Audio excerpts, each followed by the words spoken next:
We are back. We are back. We got both screens working and running. Again, Von Miller is officially a Dallas Cowboy. Again, I don't know about y'all, but I am elated. Welcome, Cowboy fans and Cowboy haters alike. I'm the G, and I'm the host of Let's Talk Cowboys, where we talk facts. And as you're coming to this live stream, please hit that like button, share, subscribe, hit that notification bell. And yes, we are live once again. And if you haven't become a channel member subscriber yet, what are you waiting on? We have a lot of great content coming up this season. Now, let's talk facts. Cowboys Nation, I repeat what I said on the last stream. I told y'all yesterday and the day before the Dallas Cowboys were going to get Maxx Crosby. And the reason why the Cowboys got Maxx Crosby, as I told y'all yesterday, I'm not caring what anybody said, respect to what anyone else has already said, but I told y'all yesterday, Von Miller makes sense. Von Miller makes more sense than Maxx Crosby. So, this is what we're gonna talk about today. Miller over Maxx. Miller over Maxx Crosby. Not only Miller over Maxx Crosby, but I want to discuss some stuff tonight and get really deep into this whole issue. Why Von Miller over Maxx? Why did the Cowboys get Von Miller over Maxx Crosby? And the question we're going to talk about, why now? Why now? Not only why now, Cowboys Nation, we got to talk about who is out. Who is out because Von Miller is in. And I got a feeling most people are going to already know who's out because Von Miller is in. The next question we're going to deal with tonight. Are they done? Are they done? The question remains, are the Cowboys done? Then, what are the 2027 ramifications? What are the 2027 ramifications? And then, we're gonna close it out. Shannon Sharpe had to admit yesterday that the Cowboys look good in that scrimmage. Now he's gonna talk about Von Miller to the Cowboys. I haven't listened to it, so I'm excited to hear it. You'll hear over the next couple hours. But this is the show for tonight. Miller over Maxx. Why now? Who's out? Are they done? 2027 ramification. Nightcap's reaction. Let's go. Yeah. Let's go. Man, let's get this roll call in. I am ready to get this conversation going. What is going on, Nathan Too Tough? What is going on? Oh man, it's all good over here. All good in the hood, as we used to say. Von Miller is officially a Dallas Cowboy, or will be tomorrow. Or it is tomorrow. He'll be officially a Dallas Cowboy today. Philadelphia Cowboy, we them boys, Super Bowl bound. This is an all-in move. We're gonna talk about that in a moment. People may not realize it, but it's an all-in move. It is the Queen. What's going on, Terrell Senior? Brandy, what is going on? Brandy said, G is going to come out and come back in. Yes, thank you, Brandy. Dolores Ennis, what is going on? Marquetta, what is going on? Good to see you. The real estate vet, oh, we back, baby. We are back. Doomsday, what is going on? Yeah, Von Miller will be extremely productive playing alongside our defensive tackles. I absolutely agree. He's going to eat. I'm telling you, he's going to eat in ways that Jadeveon Clowney never ate. Oh, he going to eat. He going to eat. Kneel down. What is going on? Derrick Rose, what's going on? He said, Prophet G, let's go. I'm telling you, man. What's going on? None of your biz, Brooks. Real estate vet. Yes, sir, we are back. It is the real Chris Danzler. What's up, Chris Danzler? Good to see you tonight. Hurst Horns, Big Z's, Mark Davis. What's going on? Mark Davis, best smelling man on YouTube. I said it because he's got one of the best fragrance collections on YouTube. What's going on, Mark Davis? Always make sure you put your link. You're not spamming. Put your link down in the comments. Jaden Justin, what's going on? Andre Johnson in the building. What is going on with you tonight? Bulky Cowboys, Celtics. Marlon Dillard. What is going on? Timothy Johnson, what's going on? Miss Matrix, yeah, we live. Yeah, G, you just couldn't wait to make this your grid like the Chester. Oh, yeah, I could not wait. What's going on, Devon? SM Anderson, what's going on? Ace Wade is in the building. What is going on? Good to see you. Yeah, it is on and popping. What's going on? Yay, more Dak stress not. I'm telling you right now, the more these kind of moves the Cowboys are making, Dak is not going to stress. You know, and I just mentioned that, Miss Matrix. I think that Von Miller is an overall, if you're just talking about pass rusher, not all around, but I think pass rusher, I think Von Miller is better. I think he's better, and I think he'll fit the system because he was in Denver with Christian Parker. Marvin Mays is in the building. Robert Simmons in the building. What is going on?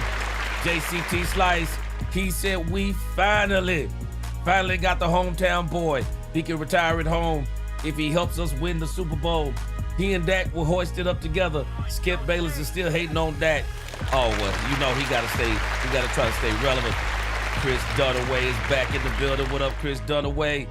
Good to see you. Amber Soprano is in the building. What up, Amber? Doobie DC4L, what is going on? What's going on, Agon? Good to see you. Jimmy Bailey, what's going on? What's going on, Davion Wallace? Amber Soprano, I like that name. You called him Killer Miller. Yeah, I like that name right there. Killer Miller. T. Martin, what's going on? Juwan 100 in the building. Jose Lopez, what is going on tonight? Good to see you. Yeah. Yeah, Brandon said Cowboys after dark. Y'all who work overnight can't sleep, love the Cowboys, and willing to be tired from work. What up, Green Ranger?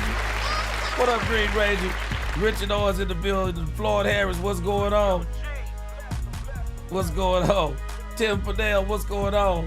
Vibe is, what's going on? David West in the building, what's going on? Hail Mary, hope all is well. Hail Mary, what is going on? Good to see you. All right, we about to get this thing started, y'all. Randy Will, Mike McCain in the building. What up, Mike McCain? What is going on, Mike McCain? Reginald Thompson in the building. I love this move with Vaughn, man. I do. I love this move with Vaughn. What's up, Floyd Ray Harris? Good to see you. All right. Give yourselves a hands, the best chat on YouTube. Timothy Johnson, I'm going to tell you something strange. I have a feeling that when we wake up today, that when we wake up in the morning, I believe the NFL world will be literally losing its mind because the Cowboys got Von Miller. I think the NFL world is going to lose its mind. And while some of the Cowboys Nation may be skeptic and they may be saying that this isn't an all-in move, you watch what I tell you. You're going to call me a prophet before it's over. We're going to wake up in the morning and there are going to be people out there saying that this was an all-in move. The Cowboys are serious about the Super Bowl, and they are now more competitive or more competitors than they were before. You watch what I tell you. There will be some skeptics, but there will be an overwhelming amount of people They will be talking about that they believe the Dallas Cowboys are now even more serious Super Bowl contenders. So, I want to get into this first subject for tonight. Our first subject for tonight, it is going to be, hold on a second. Our first subject for tonight is going to be Miller over Maxx. Hold on a second.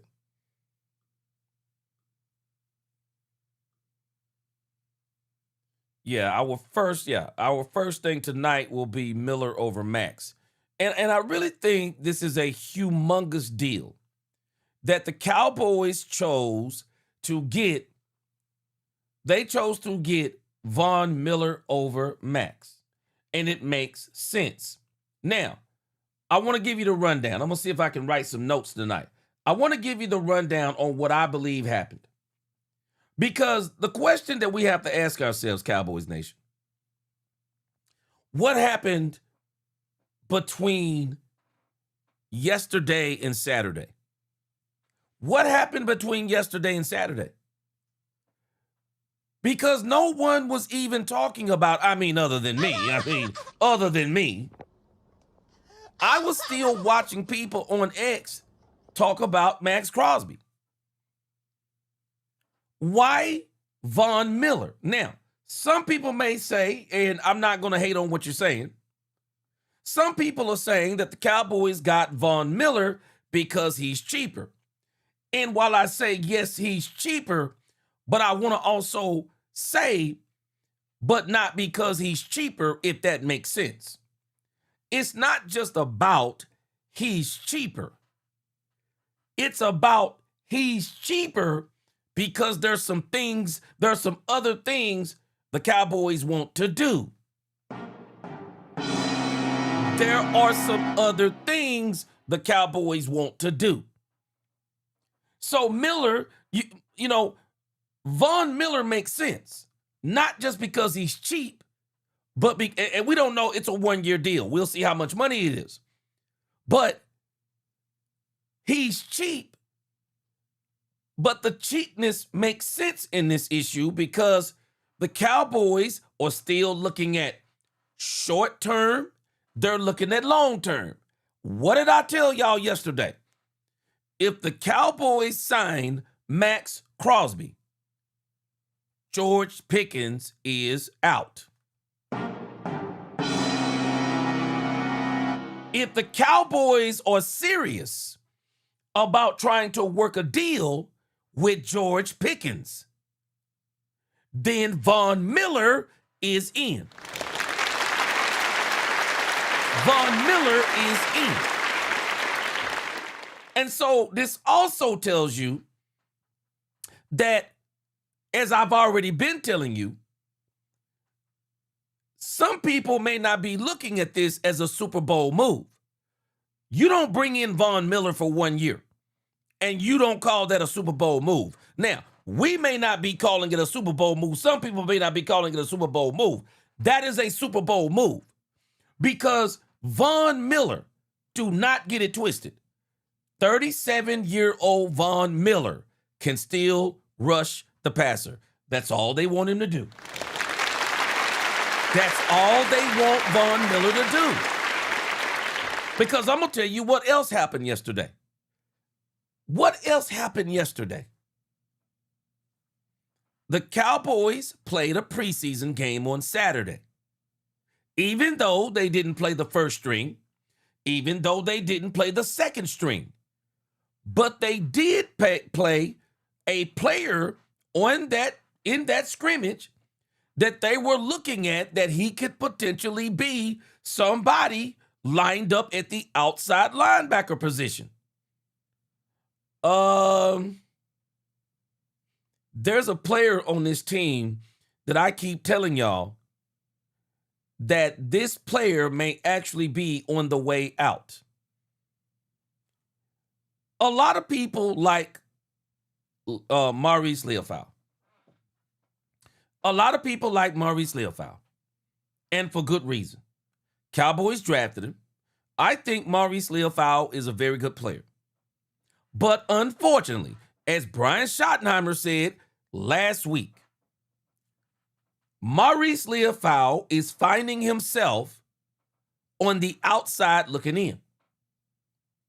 He has been moved all the way down to around the third position on the depth chart.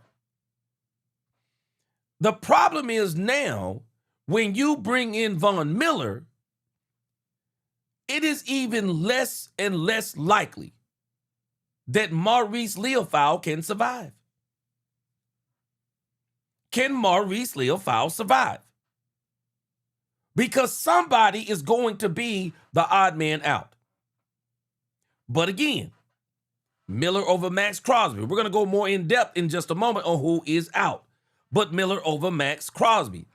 I'm telling y'all right now, some people are going to discount this, but I'm not discounting this because I told y'all this. Some of the shenanigans that Maxx Crosby was doing, Maxx Crosby was doing some Micah Parsons-esque things. Did I not tell y'all this? Maxx Crosby was doing Micah Parsons-esque things. I don't know if y'all been following Maxx Crosby, but I follow Maxx Crosby. I've really been following Maxx Crosby. The more people have been talking about and screaming about Maxx Crosby going to Dallas, I've been following Maxx Crosby. And Maxx Crosby, don't get me wrong, great player, top 5 edge rusher, all those different things about Maxx Crosby. But I was questioning whether or not, I'm not questioning talent-wise. I'm questioning talent-wise and character-wise. Maxx Crosby showing up to a lot of press conferences, shirt off. Showing up to a lot of press conferences, shirt off. Also, the cryptic message that he sent a few weeks back, talking about people taking care of their business and all those different things. But this is the one y'all are going to remember. Maxx Crosby hitting Kirk Cousins, not once, but twice. Someone says that's not a big deal. It's a huge deal. Hitting Kirk Cousins, at least for me, and this might, I'm not going to speak for the Cowboys on this. I'm talking about for me. Maxx Crosby hitting Kirk Cousins is almost as bad as Micah Parsons laying on a training table for me. And the reason why I'm saying that is he is a 7-year veteran. Kirk Cousins is an elder statesman. Kirk Cousins is what? 3,900? I mean, Kirk Cousins is probably about to push 40. If Maxx Crosby touches Kirk Cousins once, accident. Maxx Crosby touched Kirk Cousins twice, and they say he hit him twice. That's some crazy behavior. I bet you if you were to ask every edge rusher in the league, highest paid to the lowest paid, ask them, do you ever hit the quarterback? Ask them, do you ever do it? Ask them. Ask them what would they think if the edge rusher hit the quarterback. Ask them. When you are doing something like that, I could understand once. Crosby did it twice. And I'm saying all of that to say, how many of us said, it seems like Maxx Crosby is trying to get out of Las Vegas? How many of us said that? How many of us thought it and didn't say it? How many of us thought that there was something strange going on with Maxx Crosby when we heard, hold on a second, Kirk Cousins and Maxx Crosby got into a fight What? It sounds like something from the Inquirer. You like, come on, man, there ain't no way that Kirk Cousins and Maxx Crosby got into a fight because Maxx Crosby will mop the floor with Kirk Cousins. I don't think anybody told Kirk Cousins that. Do you like that? Kirk Cousins said, I don't like that. Yeah, Kirk Cousins said, I don't like that. I want you to put yourselves in the shoes of the Dallas Cowboys. And you just went through something similar with Micah Parsons. Would you want that player on your team? When you just got rid of a player committing those types of shenanigans? Would you want that player on your team now who committed shenanigans, could get off a team to get on your team? Would you? I don't want that player on my team. I wouldn't want him. I wouldn't want that player on my team. Because that's the same player that I let go of that was on my team. His name was Micah Parsons. I don't want Maxx Parsons on my team. I'm just being honest with you. And Bass brings up a great point that I forgot to bring up. I mean, we got this dude, Maxx Crosby, over here making rap videos. What in the world? What in the world? And Miss Matrix, what I am telling you, it's 100% real as it applies to Maxx Crosby. It's been verified. Maxx Crosby over there in Las Vegas doing the fool. And you are doing the fool to me. If you are a defensive end, one of the best defensive ends, might I add, in the game, one of the best pass rushing defensive ends in the game, and you're hitting the starting quarterback. Hold on a sec. Why would you be hitting the starting quarterback? What's the explanation? You did it once, and then you turned around and did it twice. Kirk Cousins said, I'm not waiting on nobody to say something. I'm saying something. Kirk Cousins. I don't know. I don't know. Maybe Kirk Cousins got some skills I don't know about. Maybe he's a third-degree black belt. But Kirk Cousins said, no more this junk. And Kirk Cousins and Maxx Crosby got into it. Now, again, don't take that in a vacuum. Don't look at that and say, oh, that's no big deal. Okay, so what, he hit him twice? No. You got to really look at this in the big picture. Maxx Crosby tried to get out once. It didn't work. We saw a cryptic message. And then in training camp, not only does he hit him once, hits him twice. You got to ask your own self, why did Maxx Crosby do that? Why? I've never heard anybody say that Kirk Cousins is a jerk. I've never heard anybody say that about Kirk Cousins. Why would Maxx Crosby do that? Do we not understand that Maxx Crosby absolutely disrespected Kirk Cousins? Disrespected the quarterback position? Just total disrespect. I'm telling you right now, if I were, no, S-Dime, you ain't been here. You ain't been here, S-Dime. Anybody who been here know, I've been had this same energy about Maxx Crosby. I've always had the same energy as Dime about Maxx Crosby. What have I always said? Anybody who's been here, don't get me wrong. I'm not going to be mad if the Cowboys get Maxx Crosby. Oh, I'm not going to be mad. That was then. I'm not going to be mad. I was always skeptical about the Cowboys getting Maxx Crosby because, S-Dime, you haven't been here, obviously. I've made argument after argument that the highest paid edge rushers are not winning Super Bowls. Check the people in the chat. They'll tell you the same thing. I've been saying I don't think the Cowboys need a Maxx Crosby level player to win the Super Bowl. And my logic is backed up by facts.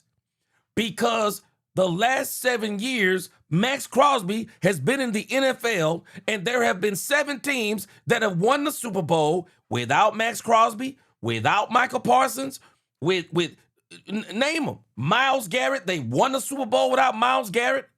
They're winning the Super Bowl without the highest paid edge rushers. They're winning the Super Bowls with the best defensive tackles. I don't know where you've been. I've been at this energy.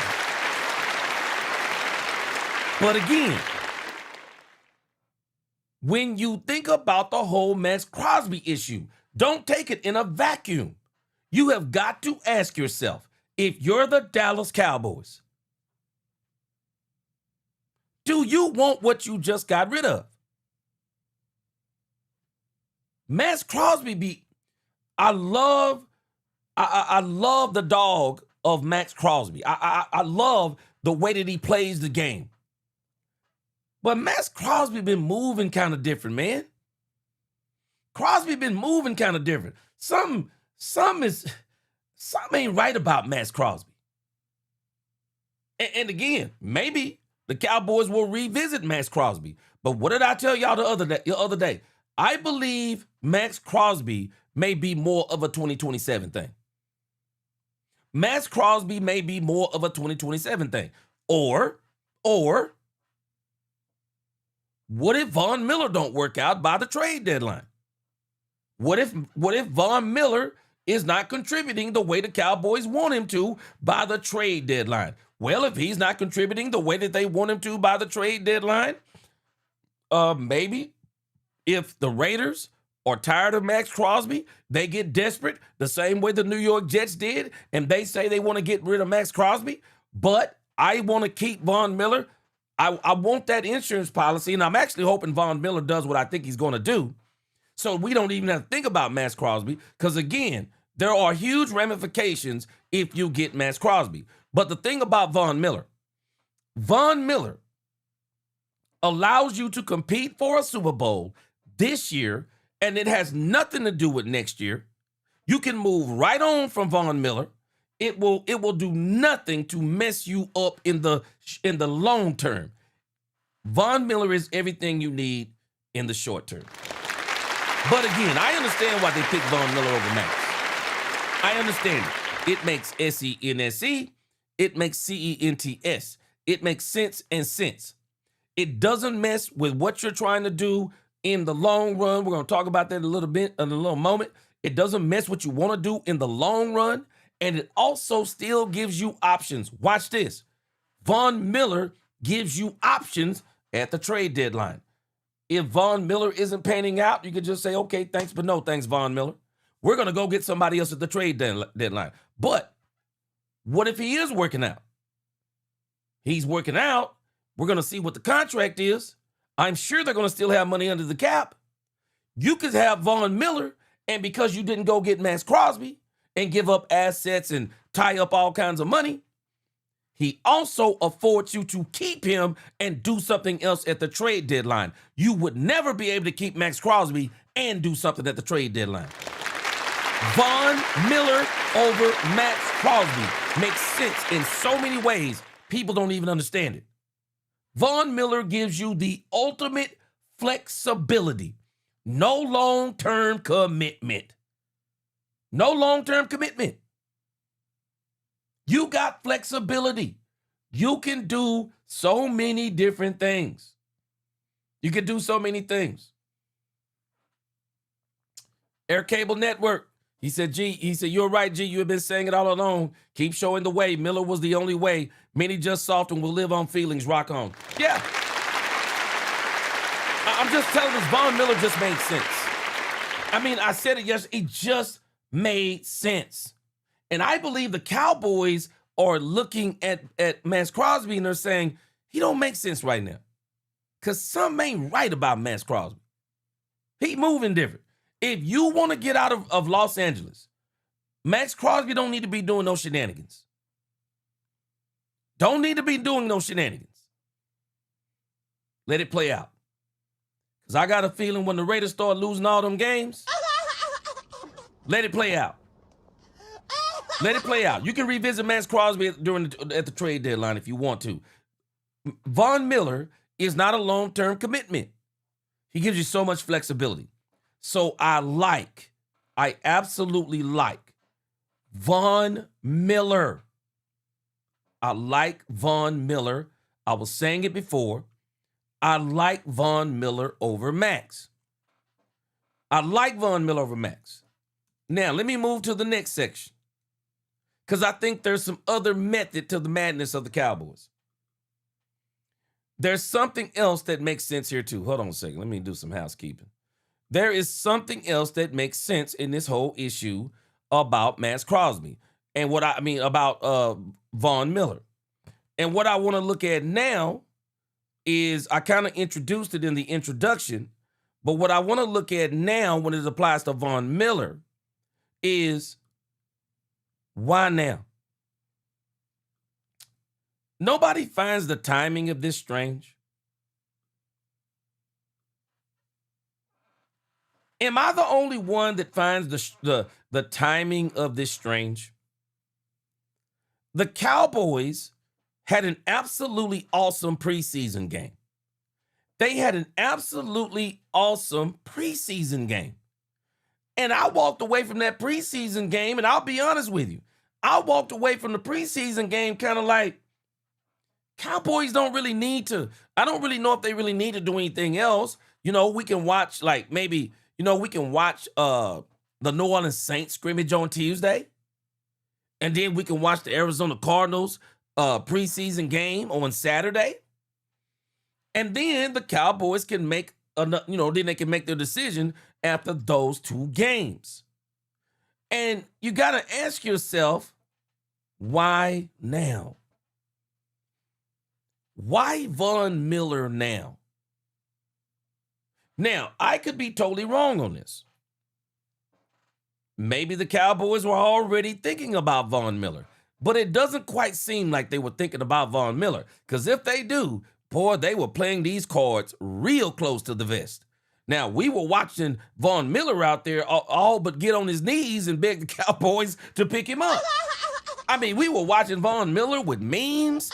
I mean, Dallas Cowboys advocating for him. We were watching all those things. But we really didn't see the Cowboys doing nothing. But I'm going to go back to something that Will McClay said. Will McClay said, we're going to watch the training camp, watch the preseason, and we will determine the player that makes sense for the Cowboys to pick up. So let's look at this. Two things happened. The Rams scrimmage, then we got the preseason game on Saturday. Now, the Cowboys didn't play any starters, but they did play a couple of players in that game that they were looking at as these could be impact players. Let's pull up the Cowboys roster, because I want to show you something else that makes it just makes sense to me. I could be totally off on this one, but it makes sense to me, and I want y'all to tell me if it makes sense to y'all, because it just makes so much sense to me based on what Will McClay said, based on what Brian Schottenheimer said, that we're evaluating the talent. Stephen Jones kept saying we're not where we need to be. We're just hearing all these things. And even Will McClay was kind of like, yeah, but temper your expectations, because all the people were talking about Maxx Crosby, and I think he was talking to them. Kind of temper your expectations, because, we're not going to really probably make a move that big. But I want to go to something right here. I want to go to this right here. Why now? Cowboys played on Saturday. There are two players that we saw at the outside linebacker position. We saw James Houston. We saw Maurice Leofau. We look at the right outside. We got Donovan Ezeraku. We got Malachi Lawrence. And we got Sam Williams. Well, Sam Williams played in the game on Saturday, and I didn't even realize it. I didn't even realize Sam Williams. Did anybody else notice that Sam Williams played in the game on Saturday? I didn't even know he played. And then when I looked at the box score, I was like, Sam Williams played? I'm still not sure he played. But nevertheless, Sam Williams is one of these players that might have played or might have not played. But I can tell you a player that did play. Malachi Lawrence. Didn't get a lot of snaps. Malachi Lawrence. We also noticed at the other side, of course, Rashawn Gary didn't play, but James Houston played. And also,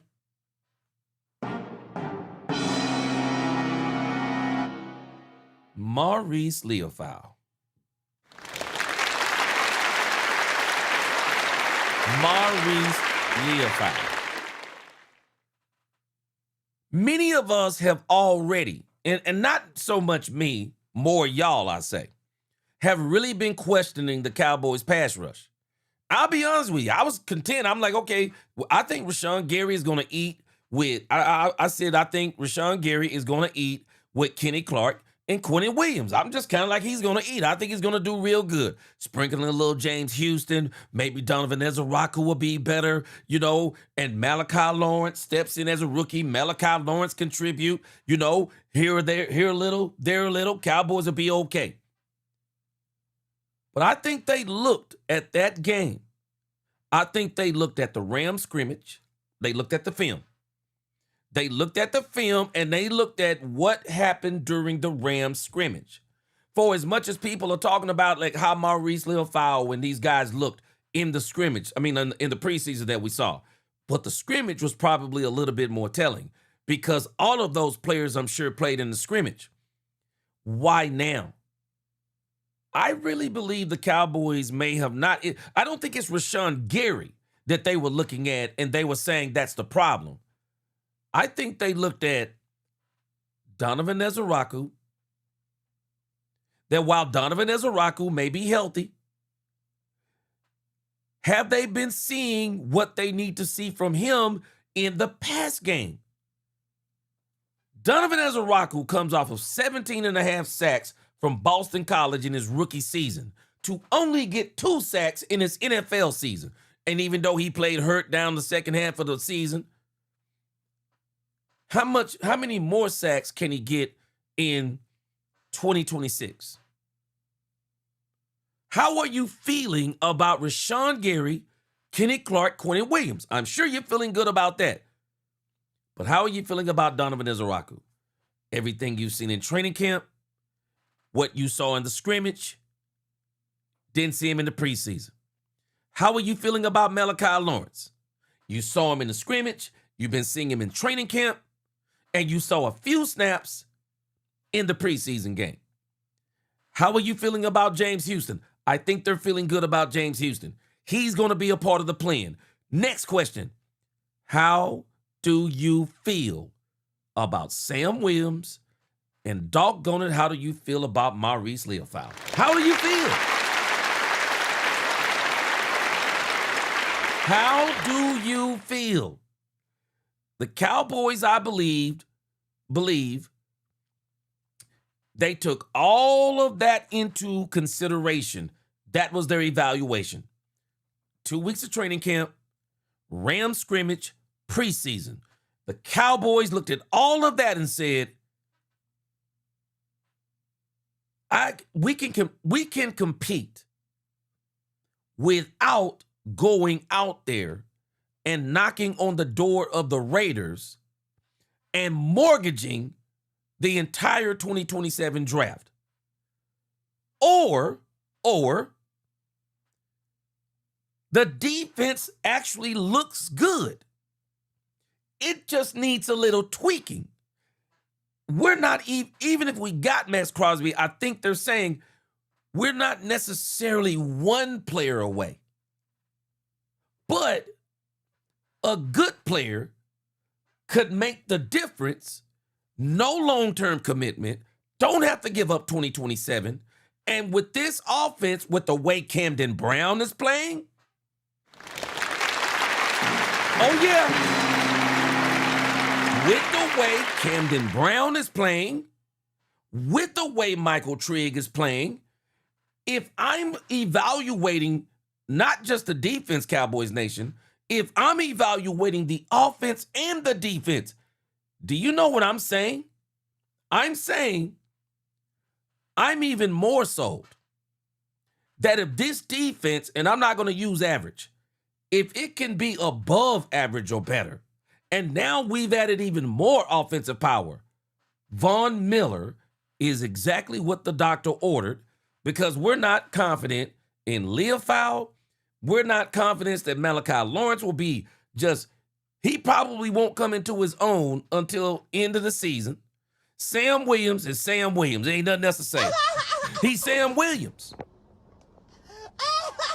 Von Miller, when I look at everything the Cowboys did in the scrimmage and when I look at everything they did in the preseason game, they looked really good against the run. Von Miller gives you exactly what you need. The only thing you need from Von Miller is rushing the quarterback.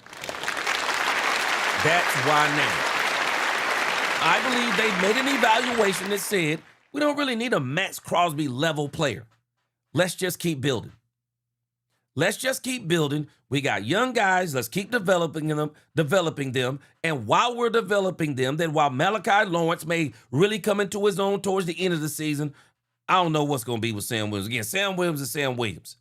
And in case Maurice Leofow, maybe they let him hang around, be on special teams, maybe he can get better as the season goes on. Or maybe they convert him to safety, or maybe they trade him. Who knows? Von Miller buys the Cowboys more time. Von Miller will hit the ground running. Von Miller and Rashawn Gary, Kenny Clark, and Quinnen Williams, they are a problem. They are a problem. They are a problem. They are a problem. They are a problem, and I love exactly what the Cowboys did. Von Miller is going to be a problem. He's a player. He's not going to play. You're probably not going to play him every down, I'm sure. You're not even wanting him to play in the run, Donovan Ezeraku. But when you get in them passing, and you are going to get in them passing situations, Von Miller, come on in. Von Miller, all we need you for is 15 snaps, bruh. All we need you for is 15 snaps. If Von Miller can play 15 snaps a game, and if Von Miller can get just 1 sack per game, or if he gets 3 to 4 pressures per game where someone else gets a sack, if he can just be a disruptor for 15 plays a game, he gonna pay his money in spades. He gonna pay off in spades. Von Miller just makes sense. I've been saying it. He makes CENTS. He makes SENSE. Von Miller still gives you flexibility that if you want to bring something else in, you can still bring that in too. That's what Von Miller does. Yeah, Bass, you thinking the same thing? Why now? The day after the preseason game, you've had the Rams, you've had some training camp, you've had the preseason game. Bass, I could be crazy. I think they saw something not just on Saturday. I think they saw something Saturday, Tuesday, and those 2 weeks that made them say, yeah, we don't necessarily need Maxx Crosby level. Because some people say Maxx Crosby is a good run stopper. Well, they're going to already be a good run stopper. Donovan Ezeraku is a really good run stopper. I'm not telling you he's as good as Maxx Crosby, but he is a great run stopper. Go check the tape on him. But maybe Ezeraku is not as good of a pass rusher as they want him to be right now. So guess what? Donovan Ezeraku, you're going to come off the field sometimes on pass rushing downs. Yeah. And in the meanwhile, Ezeraku, Von Miller, who's been at all of or a lot of the pass rush symposiums, Von Miller, Donovan Ezeraku, Von Miller gonna show you how it's done. Yeah, Von Miller gonna show you how it's done. Von Miller gonna show you how to get to the quarterback. He gonna show you how it's done. Hey, Larry Golden, how's it going? This move just makes so much sense.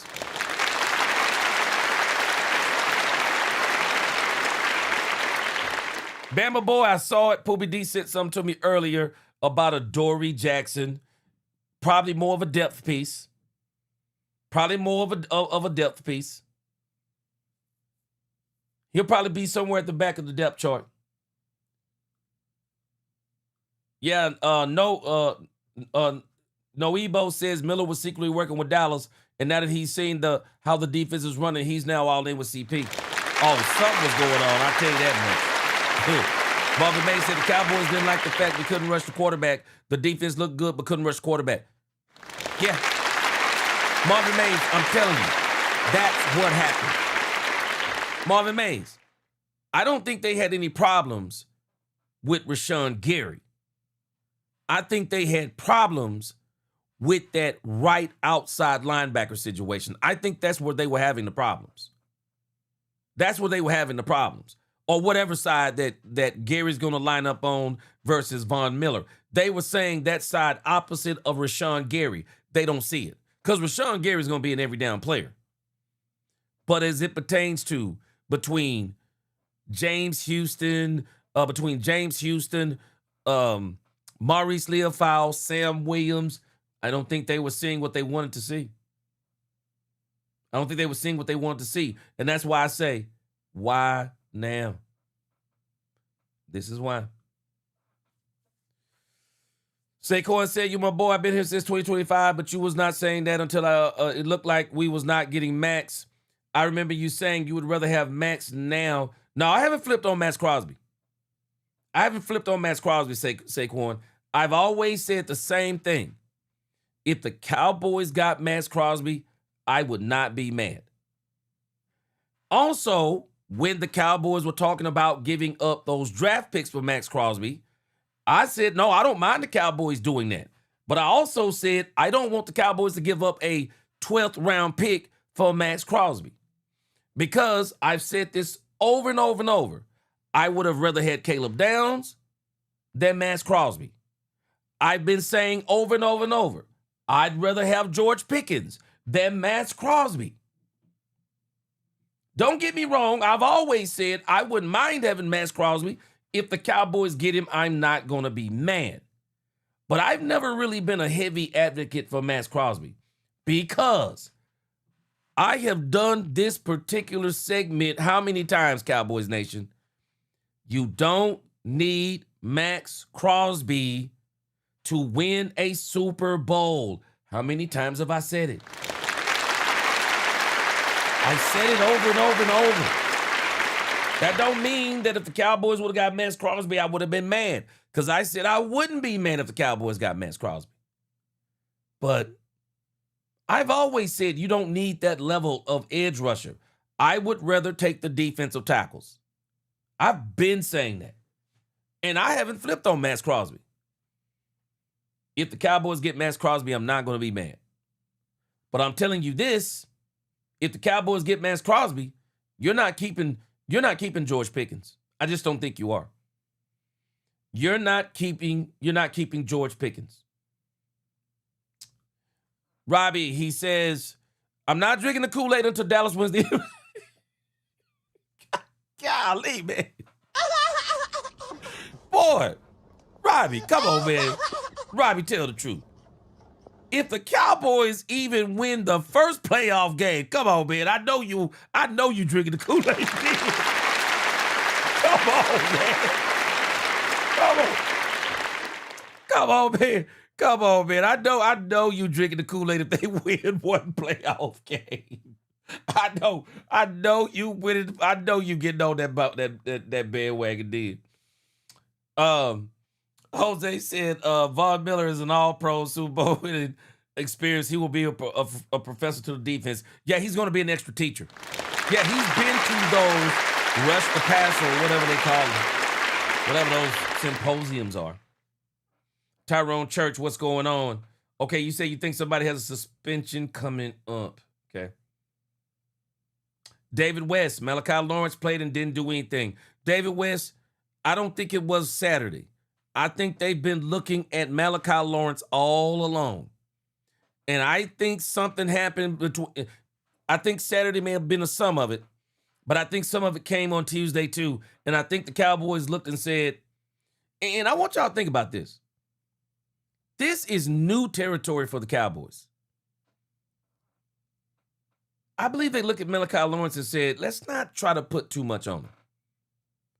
Let's bring in Von Miller so that we can develop Malachi Lawrence slowly. And by the end of the season, Malachi Lawrence can be a terror. Yeah. Yeah. So again, Ms. Major said, gee, you think Marquise Bell being cut to make room for Vaughn? I don't think so. And again, I don't think he'll be cut. If anything, he'll be traded. Marquise Bell has a contract with the Cowboys. And at this point, Miss Matrix, I don't think they want to eat any money on Marquise Bell. I don't think they want to eat any money on Marquise Bell. But again, you know, why now? So since you brought that up, Miss Matrix, let's go ahead and go into that subject matter. Yes! And we'll continue to talk about why now, but let's say, okay, who's out? Who is out, Miss Matrix? Who is out? Who is out? We've already been kind of looking at this. Who's out? I do think the Cowboys are going to hold on to Maurice Leofau a little bit longer. I think they'll hold on to Maurice Leofau. I'm struggling with them cutting Sam Williams right now. So, if anything, I would imagine, Miss Matrix, if you're the Cowboys, I mean, just for the sake of the remainder of the preseason until the cuts begin, you're going to probably cut somebody back here. You're going to cut somebody back here because there's no need to cut major pieces of fat right now. Right now, you can just cut off some of that pork chop fat. There's no point in cutting off some fat and meat. I'm not going to call it major fat.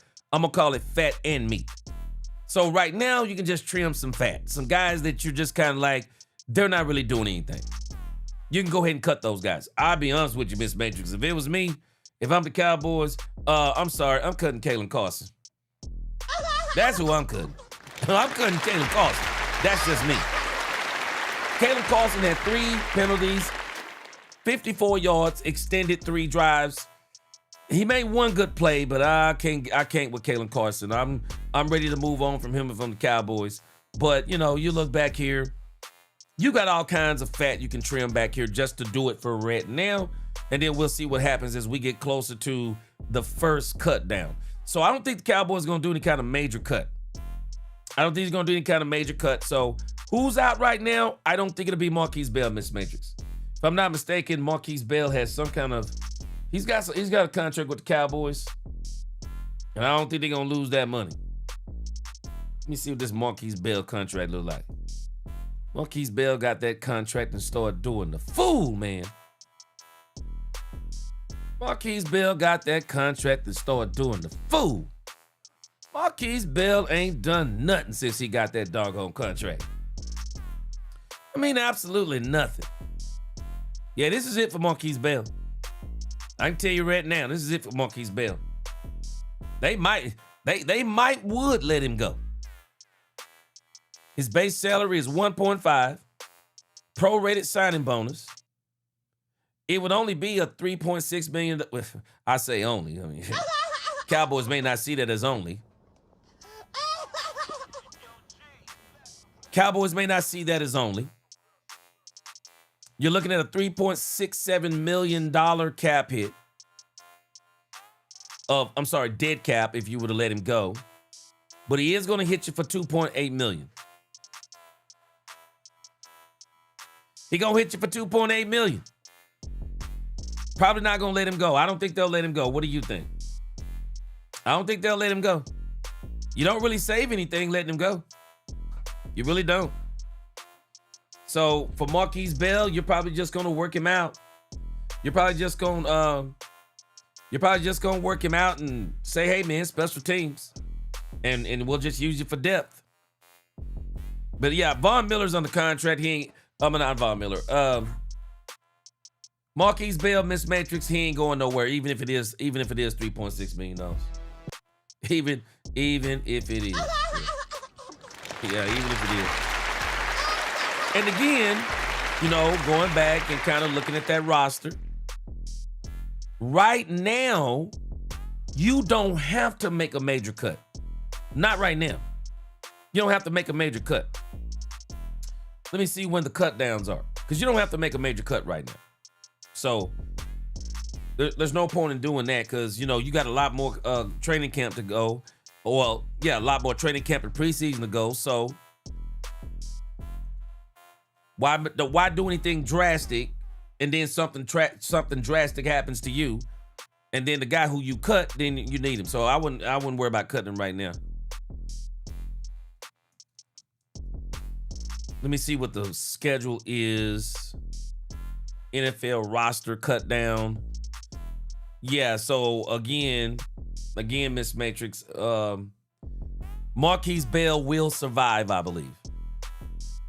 And right now, just cut off the person who's doing the least, because this is the first roster reduction. It'll be August the 30th. Waiver claims are due by Monday. Do not be surprised if the Cowboys do something during this period.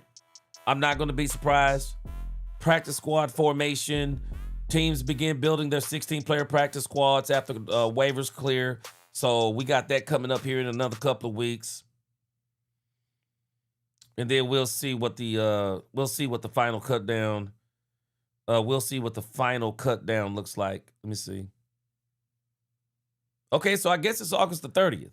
August the 30th, they must reduce the 90-man roster down to a 53-man roster. So, yeah, I don't think they'll make any major cuts. I don't think they'll make any major cuts until then. You know what? If we're reading the tea leaves, appreciate that super chat, Tosh. If we're reading the tea leaves, it sounds like it's going to be cornerback. Sounds like that Christian Parker may be requesting from Jerry and these guys one of those players that used to play for him. Somebody mentioned his name earlier in the chat. Christian Parker may have mentioned him and say he would be good for depth, because that is all he's going to be, is depth. Because we are literally about to watch Savon Revel Jr. rise to the top of this cornerback depth chart. Yeah, y'all make sure, hey, 468 watching. Let's hit that like button. Let's see if we can get it up to 300. Let's get this up to 300. Let's keep rolling. So the Cowboys, Miss Matrix, at this point, they don't have to make any major moves. Just cut one guy, I'm pretty sure, tomorrow. Yeah, 100P. I know, again, Maxx Crosby is a phenomenal player. I'm not going to tell you he's not. He's a phenomenal player. But I was saying the same thing. I'm not quite sure he fits what they're trying to do. And especially this I told y'all last week, this Kirk Cousins thing was bothering me. That Kirk Cousins thing was bothering me.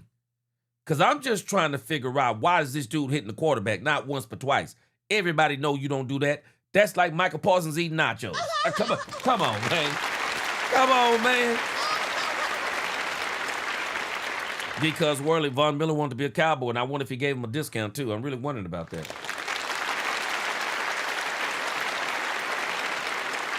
Proper Rage said everybody drinking more than Kool-Aid if we win one playoff game.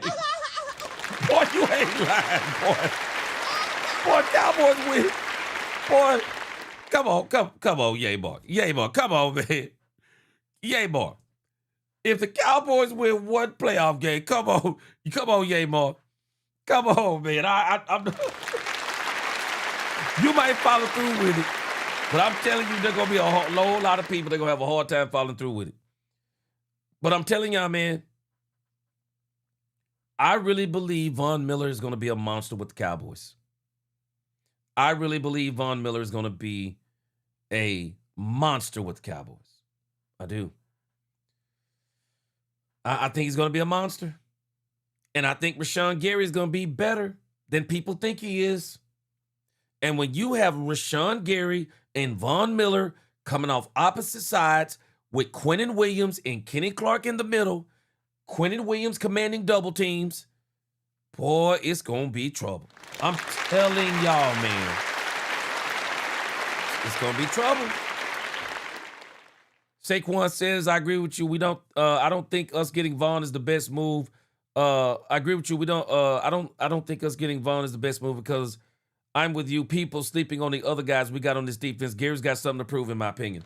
See, Saquon, I really believe they looked at Rashawn Gary and said, Von Miller, we can eat with Von Miller. We can eat with Von Miller, bring Malachi Lawrence along slow. We got James Houston. He's going to be a part of this. And in the process, too, we can bring Donovan Ezeraku along, too. We'll let BT Jordan keep working with Donovan Ezeraku. We'll let BT Jordan keep working with Malachi Lawrence. And, of course, you already know they manufacture sacks in other ways, too. So I think now they're saying, I think we're good on the pass rush. I don't think they'll make another move unless something happens as far as the edge goes. Von Miller was just a really sense move. But again, who is out right now, I think, just looking at this depth chart, who is going to be out? I really think it's this simple. You don't have to make a major cut right now. You can just make a minor cut. But I'll be honest with you, I can't watch another game of Kalen Carson. I mean, it's like, here we go again with Kalen Carson, man. Here we go again with Kalen Carson. 2024, they're talking about him. 2025, they're talking about him. Here we are in 2026, and they're talking about him. Man, I ain't got time for Kalen Carson, man. Mike McCain said Kalen Carson should have been cut last year. I believe so, too. When he tried to trip CeeDee Lamb with his legs on the field when he was running the training camp. Yes, sir. I agree, man. Shouldn't have been cut, bro. Because, well, I agree with you. No standing in the pocket for any quarterback. Man, I'm going to tell y'all. Von Miller going to eat with these tackles. I'm just telling you. Von Miller's going to eat. He's going to eat with these tackles, man. He is. Von Miller is a savvy veteran. That dude is going to eat with Rashawn Gary and these tackles. And Rashawn Gary is going to eat with these tackles and Von Miller. You watch what I tell you. Yeah, none of your biz, Brooks. What you think? None of your biz. I think Carson got to go, man. Shoot, I'm tired. Man, I'm so tired of seeing Carson Brown know what to do. Eric Gates, boy, you ain't lying. Miller ain't worried about the money. He going to ride them jerseys. Boy, Eric Gates. Man, I didn't even think about that, bro. Eric Gates. Miller's jersey sales about to go through the roof over here in Dallas, bro. That man's jersey sales about to go through the roof over here in this Metroplex, man. Yeah, Barlos. Yeah, Adoree Jackson. That's the guy right there. Adoree Jackson. I believe Adoree Jackson will be on the Dallas Cowboys, too. Yeah, I think Adoree Jackson is going to make his way to the Cowboys. Ex-Christian Parker guy. I think he's going to make it over here. And, I also think, as we get closer and closer to August the 31st, I'll be honest with y'all, Cowboys Nation. I'm really concerned about Maurice Leofau. I'm really concerned. I just think Maurice Leofau is the odd man out. It's not that Maurice Leofau is not a good player. Maurice Leofau is the victim, just like Brian Schottenheimer said. They didn't draft Maurice Leofau. You've went through 3 defense coordinators. Now you got Christian Parker. He's got a whole new plan. And it is obvious in Christian Parker's plan, bruh, you're third on the depth chart. And as much as I like Maurice Leofau, he is not better than James Houston. He is not better than James Houston. And that in itself means he's going to have a hard time getting on the field. Now, maybe they'll do some, I don't know, maybe they'll do some things with him. And I don't know. I can just tell you this. Maurice Leofau, I see him if he remains on the team. Depth in special teams is how he'll stay on the team. But as far as anything else, I think it's going to be hard for him to get on the field.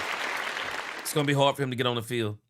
But again, if you get down to that 53-man roster, man, it's going to be a lot of people chopped off the chopping block back here. And you think about James Houston on the second level. He's going nowhere. Jayshon Barham, he's going nowhere. Malachi Lawrence, he's going nowhere. Now, the question becomes, the Cowboys got Shamar James. Who would the Cowboys choose between Shamar James? I'm not really worried about Curtis Robinson. Who are they going to keep between Shamar James, Justin Barron, who's been having a really good camp, Justin Barron, Maurice Leofau? Who are they going to keep between these players? Because once you start cutting down that 53, man, a whole bunch of this stuff got to go. Whole bunch of this stuff got to go. You can't keep them all. Can't keep them all. I heard them today talking about the Cowboys running back situation. And I'm still saying, I'm pretty convinced the Cowboys running back room is going to be Javonte Williams, Jaden Blue, and Malik Davis.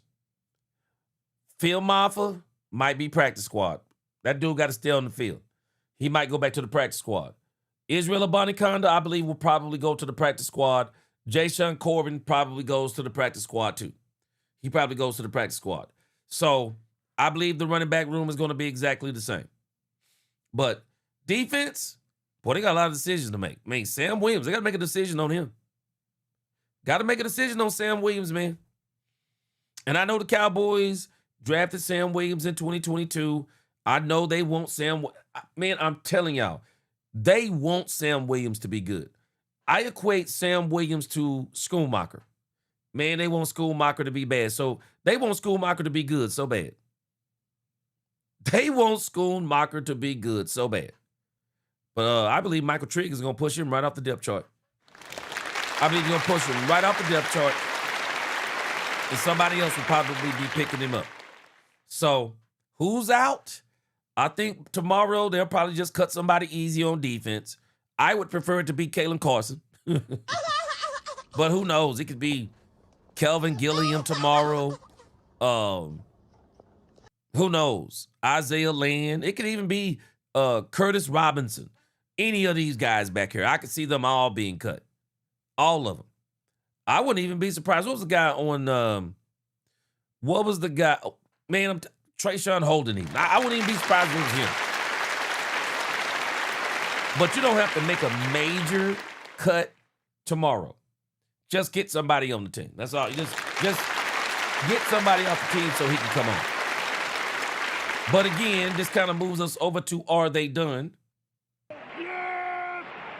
And we've already been talking about this player.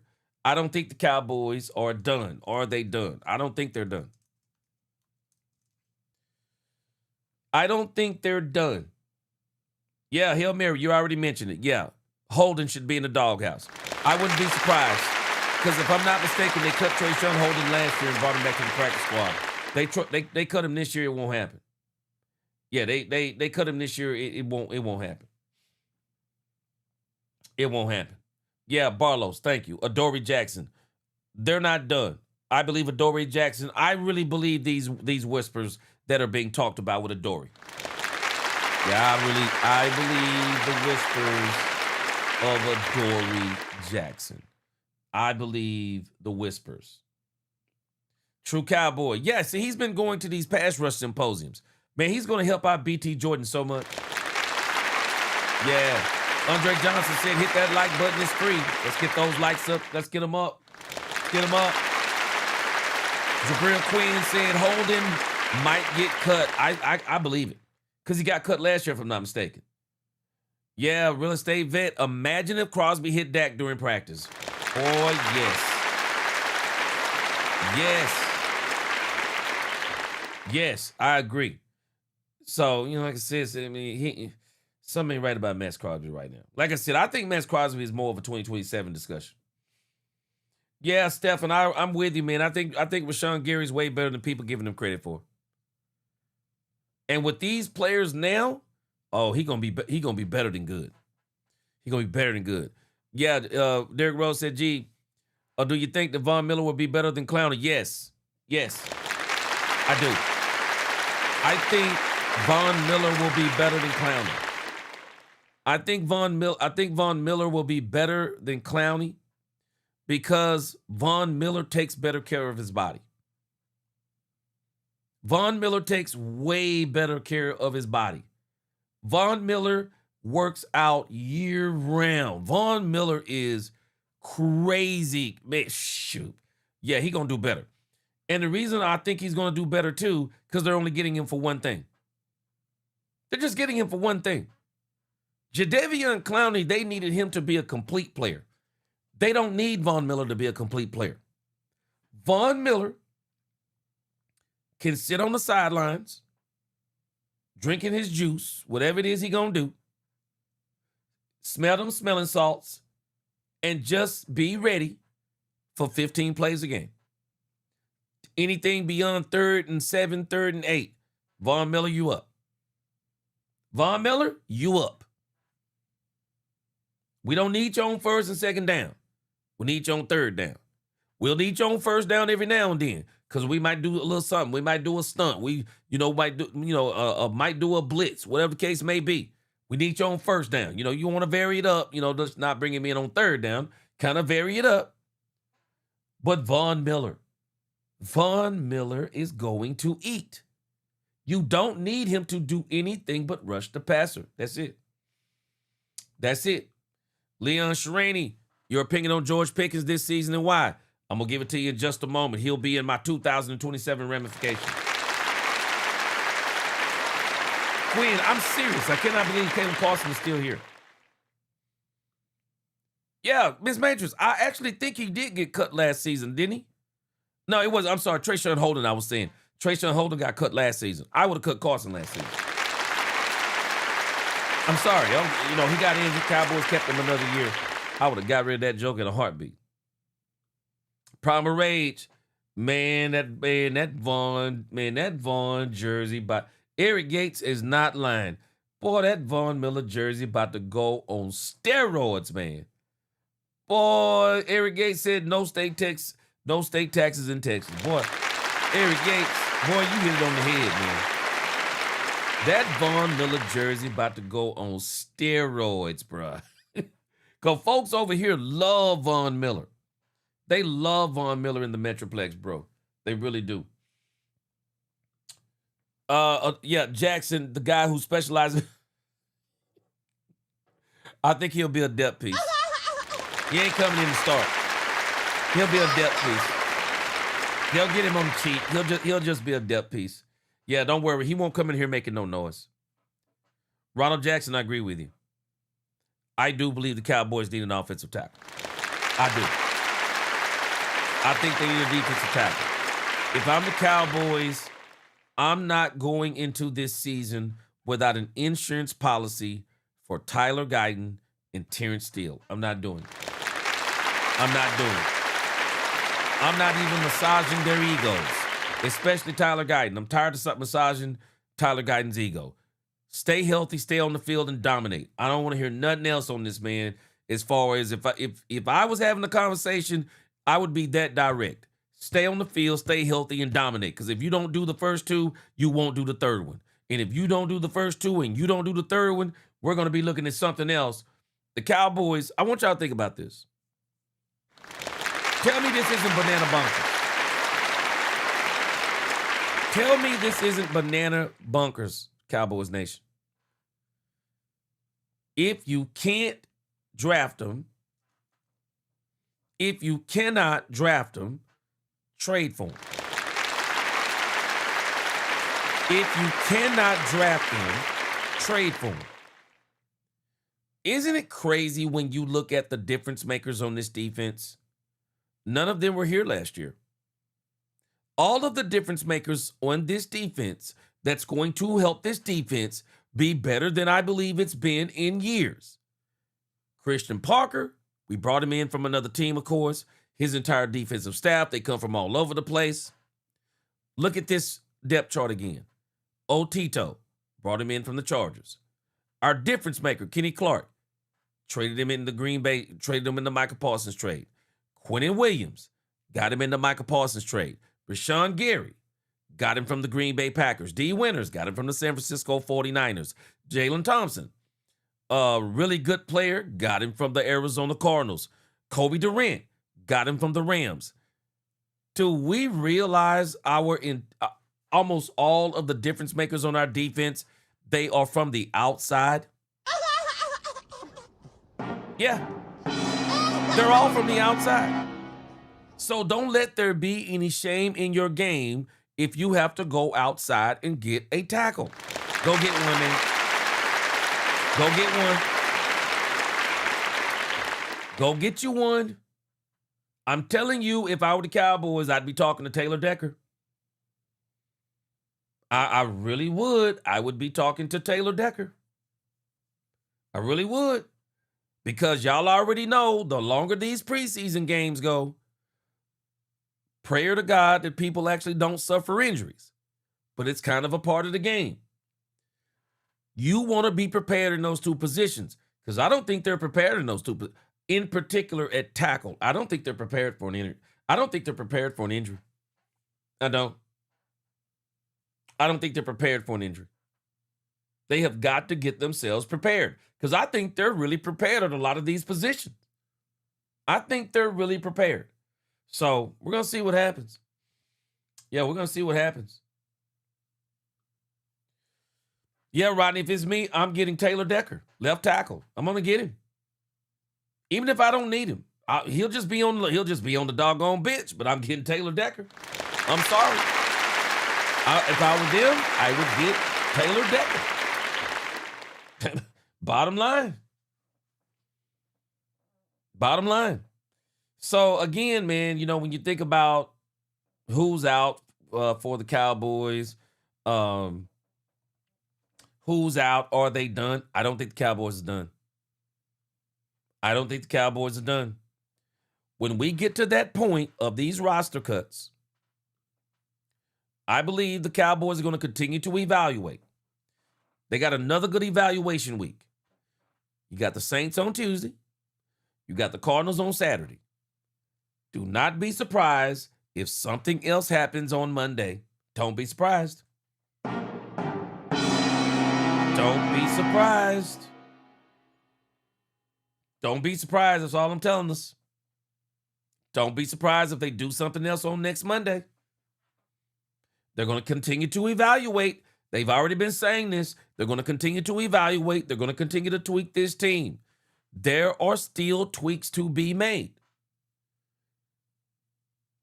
Yeah, no, tonight tonight, Miss Matrix, at least I didn't think I was.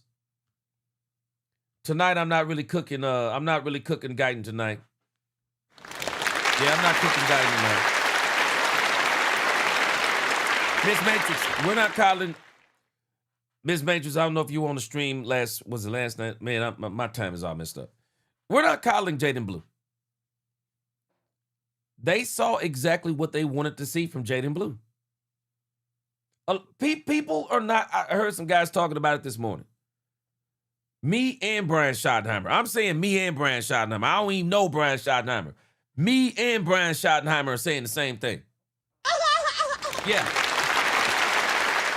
People do not understand what they did with Jaden Blue the other day. That was a test for Jaden Blue. Can he run tough? Can he hold on to the ball? Can he run tough? Can he hold on to the ball? That's all they're concerned about with Jaden Blue. Can he run tough and can he hold on to the ball? Jaden Blue had a great night the other night. Schottenheimer said it. The commentators were saying it.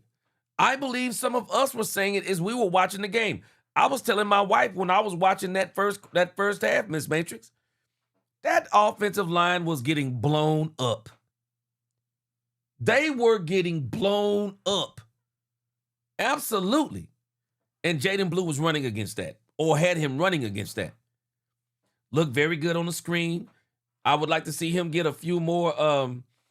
I would like to see him get some more kickoff returns, because just use them up. Because I would like to see them acclimate a fake reverse, eventually a reverse in the kickoff game. Jaden Blue is a Swiss Army knife of a running back. I don't think he is Javonte Williams' backup. That's Malik Davis. Malik Davis is Javonte Williams' backup. And I can appreciate what Eric Gates is saying about him blocking. I can appreciate it. But I'm telling you, you're not putting Jaden Blue in the game to block. I'm sorry. You're not putting him in the game to block. Why am I putting Jaden Blue in the game to block? I'm putting Jaden Blue in the game for screens, sweeps, pitches, and occasionally between the tackles. I care nothing about his blocking. Why would I have Jaden Blue in on a 3rd and long? Explain that part to me again. I'm not putting Jaden Blue in. That's what Javonte Williams is for. Jaden Blue is a different type of running back. That is not what I got him for. That is not what I got him for.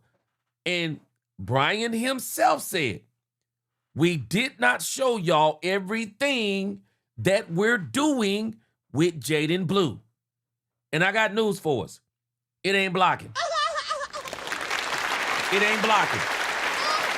That's Javonte Williams. It ain't blocking. Kathy Curtis said, you're wrong. Davis is not a lead running back. I didn't say he was a lead running back. He's Javonte Williams' backup. That's what he is. He's going to be, I believe, the backup to Javonte Williams. He'll be the backup. Now, you got to ask yourself, how many times will Malik Davis run in the game? Because it won't be many. It won't be many. Javonte Williams is going to be the backup. Jaden Blue is going to be his own thing. I'm telling you because Brian Schottenheimer is saying as much. Shotty is saying it. I'm not saying it. Even Shotty said what he said about Jaden Blue. And I told y'all last night, I knew what Shotty was going to say about Jaden Blue. While everybody is saying, oh, Jaden Blue didn't have a good game. That's not what Shotty said. Shotty said the same thing I said. The test for Jaden Blue was not to break long runs. The test for Jaden Blue was simple. Will you run between the tackles and not try to razzle-dazzle and do too much? Run what we tell you to run. I don't know if any of you have ever played football in high school and college levels and things like that. Even all the way down to middle school, this all applies, what I'm about to tell you. I don't care how fast you are as a running back. I don't care how many moves you have as a running back. There is no coach that is going to play you. I don't care what your skill set is. They are not going to play you unless you run where they want you to run. They're not going to play you. They're not going to play you if every time they tell you to run to the B gap, you say there's nothing there, so I'm going to bounce it outside. You won't play running back for any team. Nobody's going to play a running back who the only thing he wants to do is bounce it outside. Because when they start doing all that fancy bouncing it outside and twisting and turning, they're going to make a mistake. They're going to make a mistake. So with Jaden Blue, the test was simple for Jaden Blue on Saturday. Run where we want you to run. Run hard. Run tough. Don't fumble. That was the test. It's that simple. It was that simple.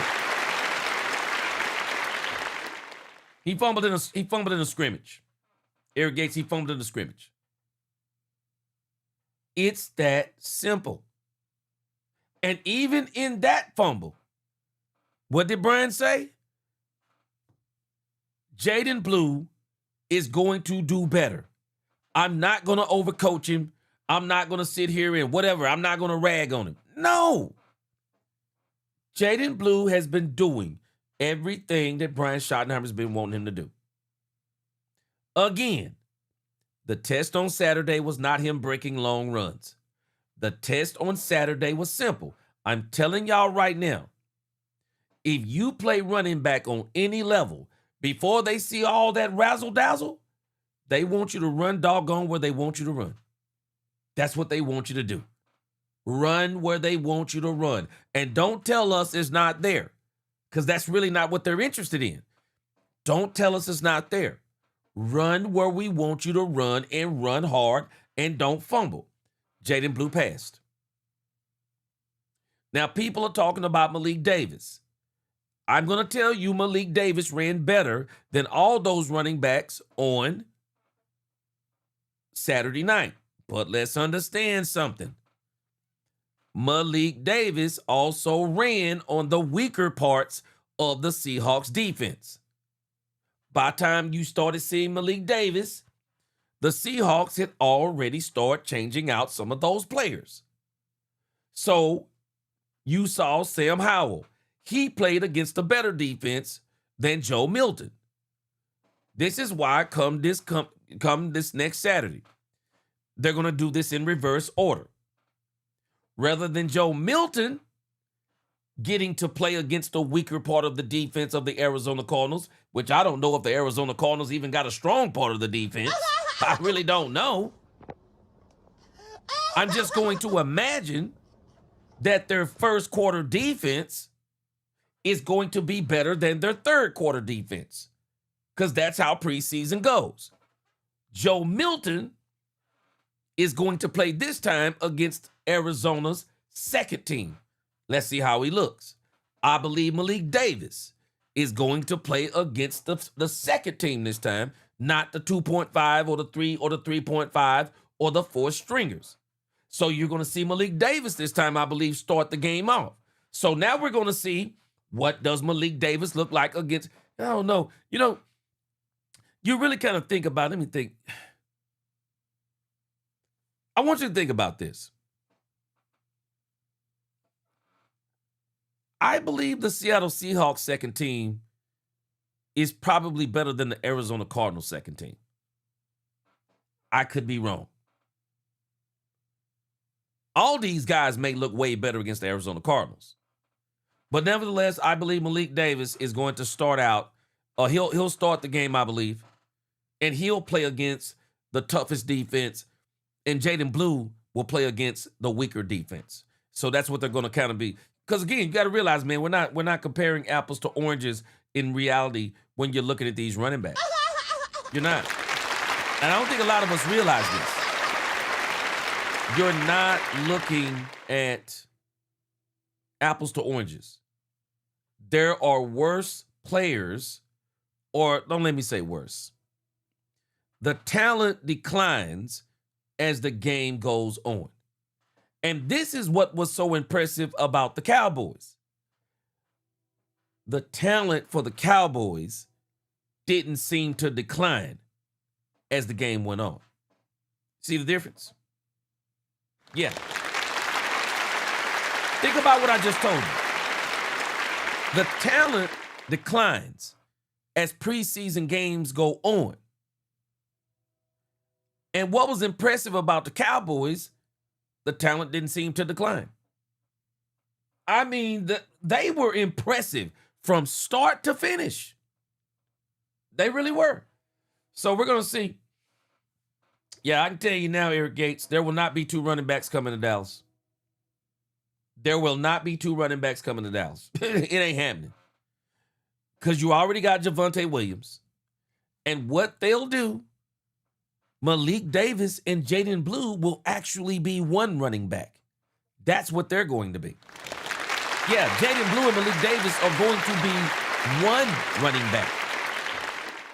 Jaden Blue is going to be their most versatile running back.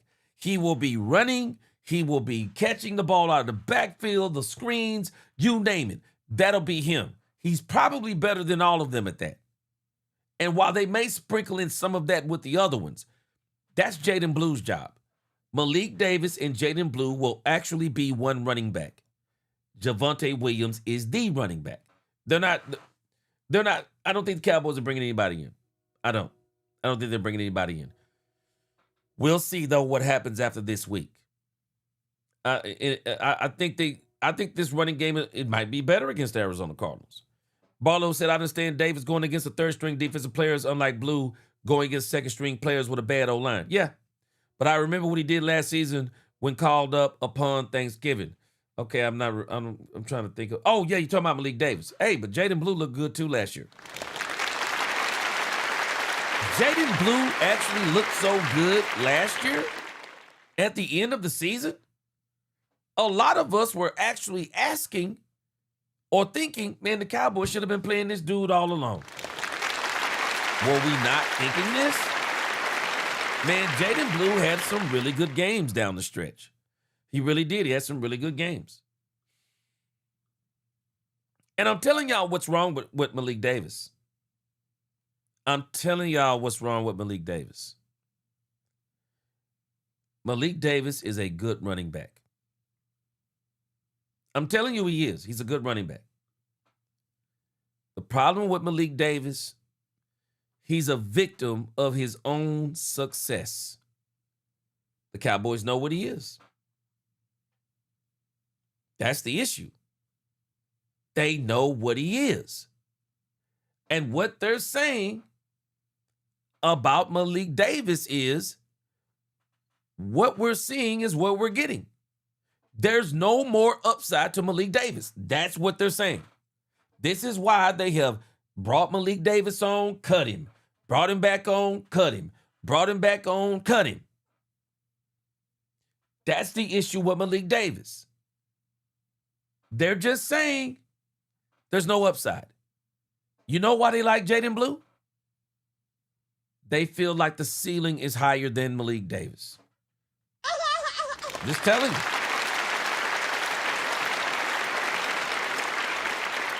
No, Irrigates, I'm just telling you what they're telling us. Shotty has been saying this as much. They like Jaden Blue. They feel like he's got a very high ceiling. How do I know? Because the way Brian Schottenheimer talks about him. Brian is doing it, not me. Brian is the one who keeps telling us how talented Jaden Blue is. Yeah, pick and pop. You just made a great point. Yeah, there's something about 4.3 speed. Yeah, there's something about 4.3 speed. Yeah, Ma, you bring up something. You said the Cardinals defense struggled versus the Panthers. Oh, yeah. Hey, but you know, hey, Yamar, the Panthers, they won't be Super Bowl contenders. Man, the Panthers looked really good last year. Y'all remember what they did to us? Shoot. Man, Panthers look really good. Boy, them boys look really good last year, man. I mean, they made the playoffs, if I'm not mistaken. Shoot. Man, them boys, them boys look pretty good, man. Yeah, they look pretty good. I'm actually glad we're not playing them this year. If I'm not mistaken, we're not playing them this year for the first time in a long time. I'm glad we're not playing the Carolina Panthers.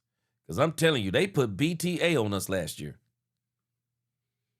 I don't think I've ever seen anybody do what Rico Dowdle did. I don't think I've ever heard somebody say buckle up and then go out there and put BTA on you and then say, I guess they didn't buckle up. What? My gosh. Yeah, they balled out on us. But again, kind of looking at last year.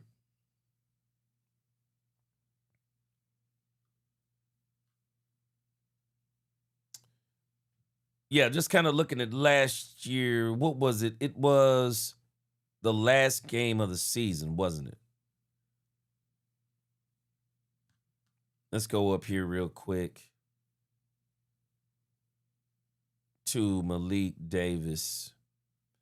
Malik Davis had a really good game towards the end, but Jaden Blue looked really good.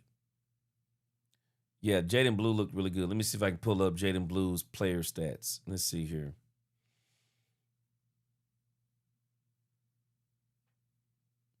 Yeah, Jaden Blue in the last game against the New York Giants, Jaden Blue had 16 carries, 64 yards, an average of 4 yards per carry, 1 touchdown, and his longest touchdown was 27 yards.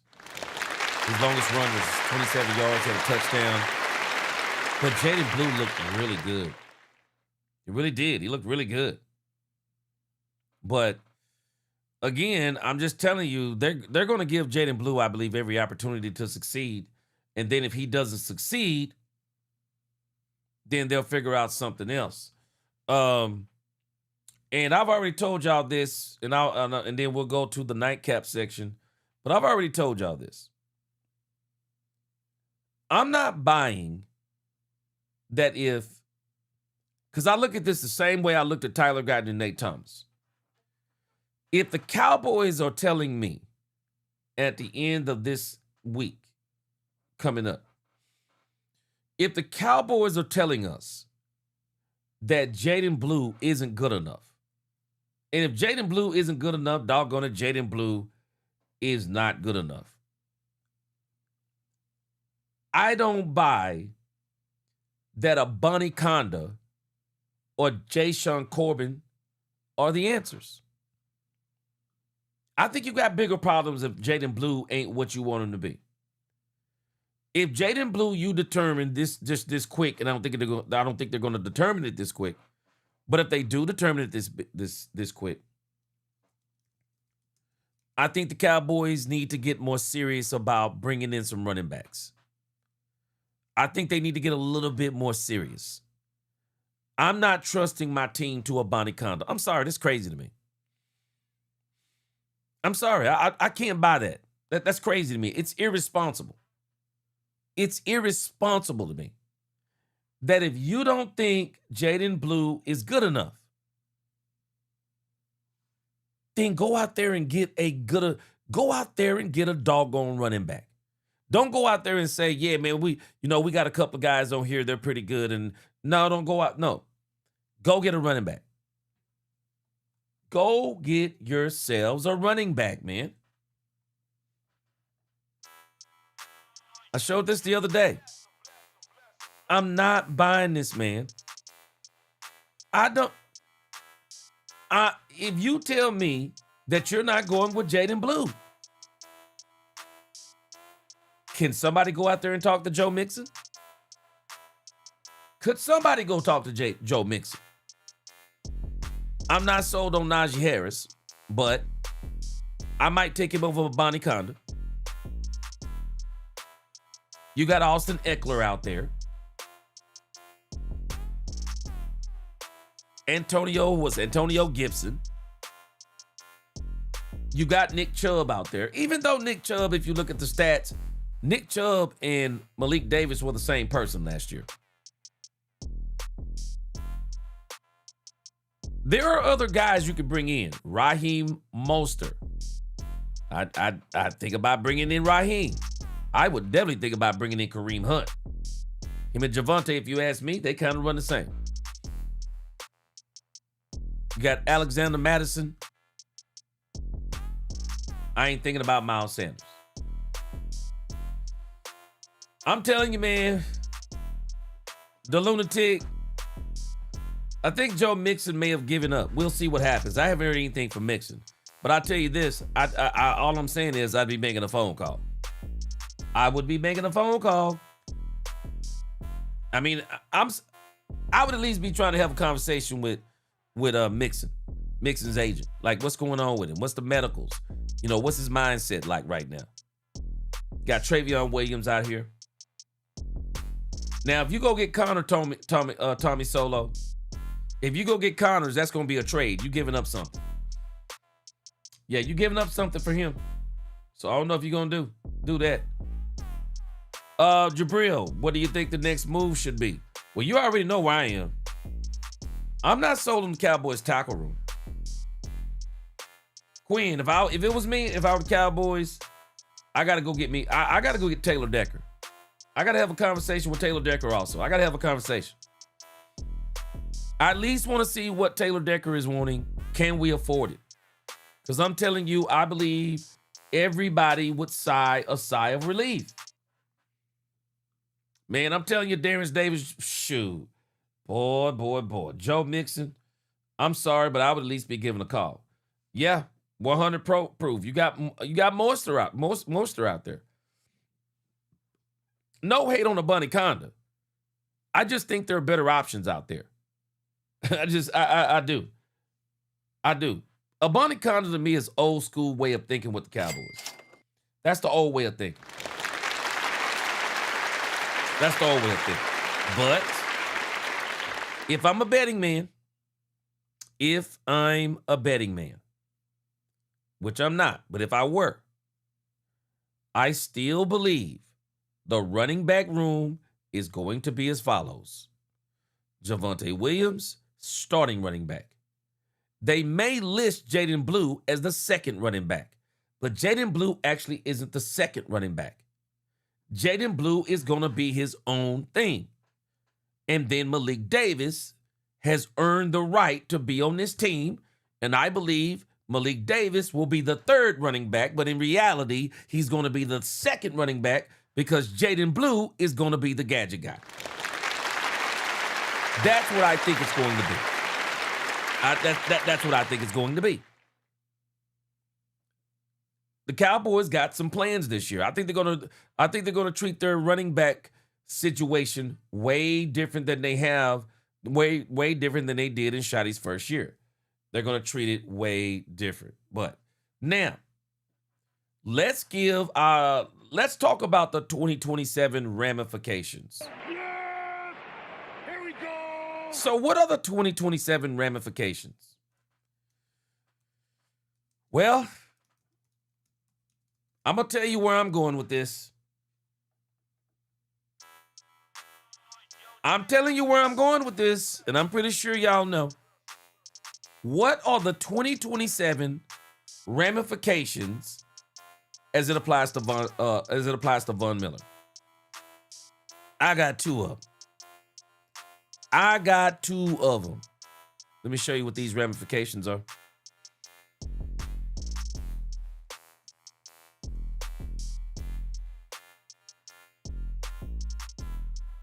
Let me show you what these ramifications are. Well, you think about it, Quinn. It's going to be like it was last year. Phil Maffa was hurt. It was Malik Davis, Jaden Blue, Javonte Williams. I think that's what they're going to do again. The Lunatic, I think Abanikanda has some speed, especially straight ahead. Yeah, I guess he does kind of run aggressive. Not enough for me. Not enough for me. If I'm the Cowboys, I'm going to really be serious about the running back situation. I'm going to go try to get me somebody better than him. I really am. I'm going to get somebody better than him. Hail Mary said Taylor Decker's a no-brainer if the price is right. That's me too. That's me too. All right, let me give you the ramifications here. What are the 2027? Because you got to think about Von Miller. Von Miller is as much of a 2027 move as he is a 2026 move. You already know where I'm going. I'm going to give you the no-brainer part. 2027 ramifications. Let me give you the no-brainer. Let me pull it up here. Let me give you the no-brainer part of the Von Miller deal.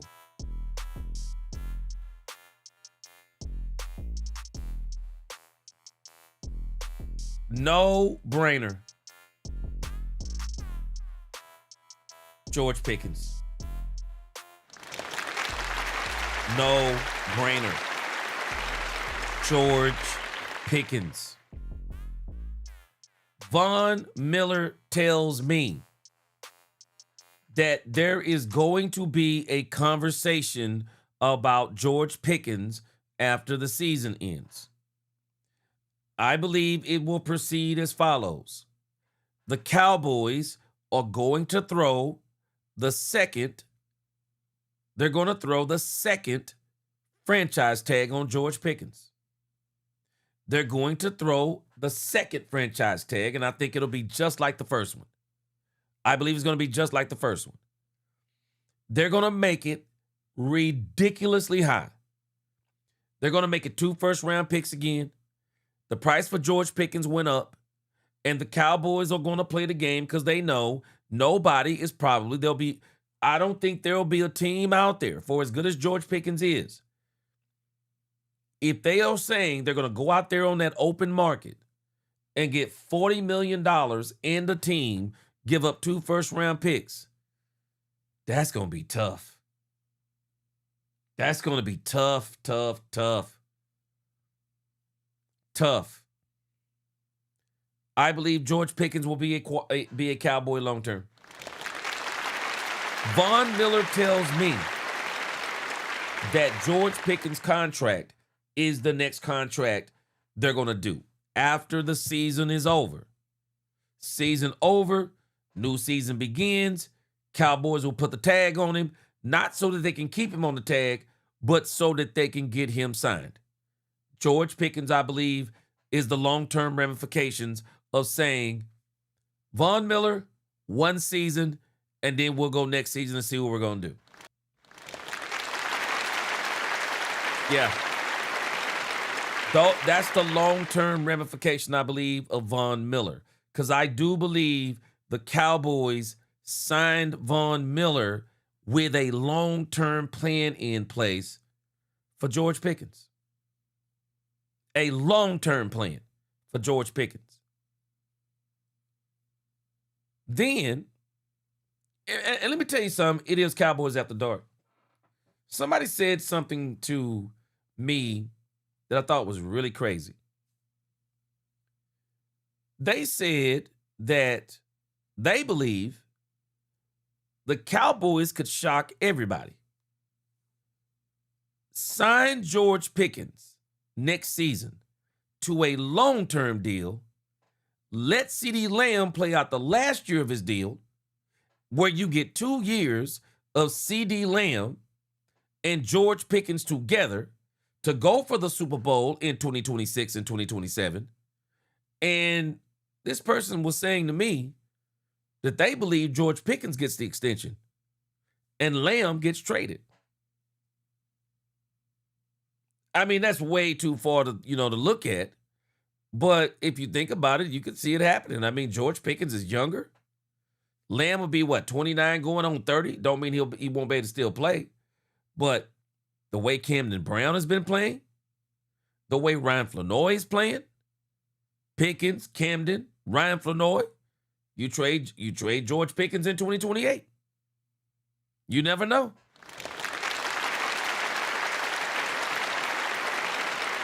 Yeah, Jank fan, I guarantee you Taylor Decker's already in shape. I guarantee you Taylor Decker's already in shape.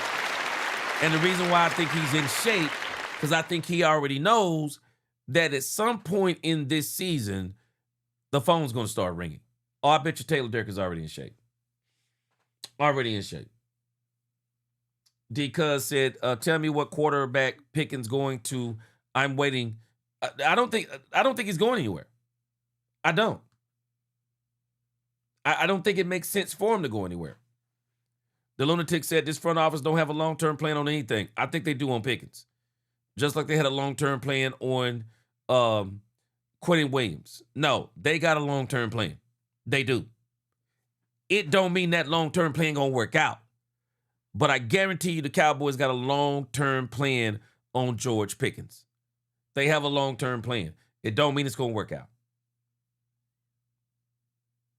No, Eric Gates, I'm telling you right now, Maxx Crosby meant you were not signing George Pickens.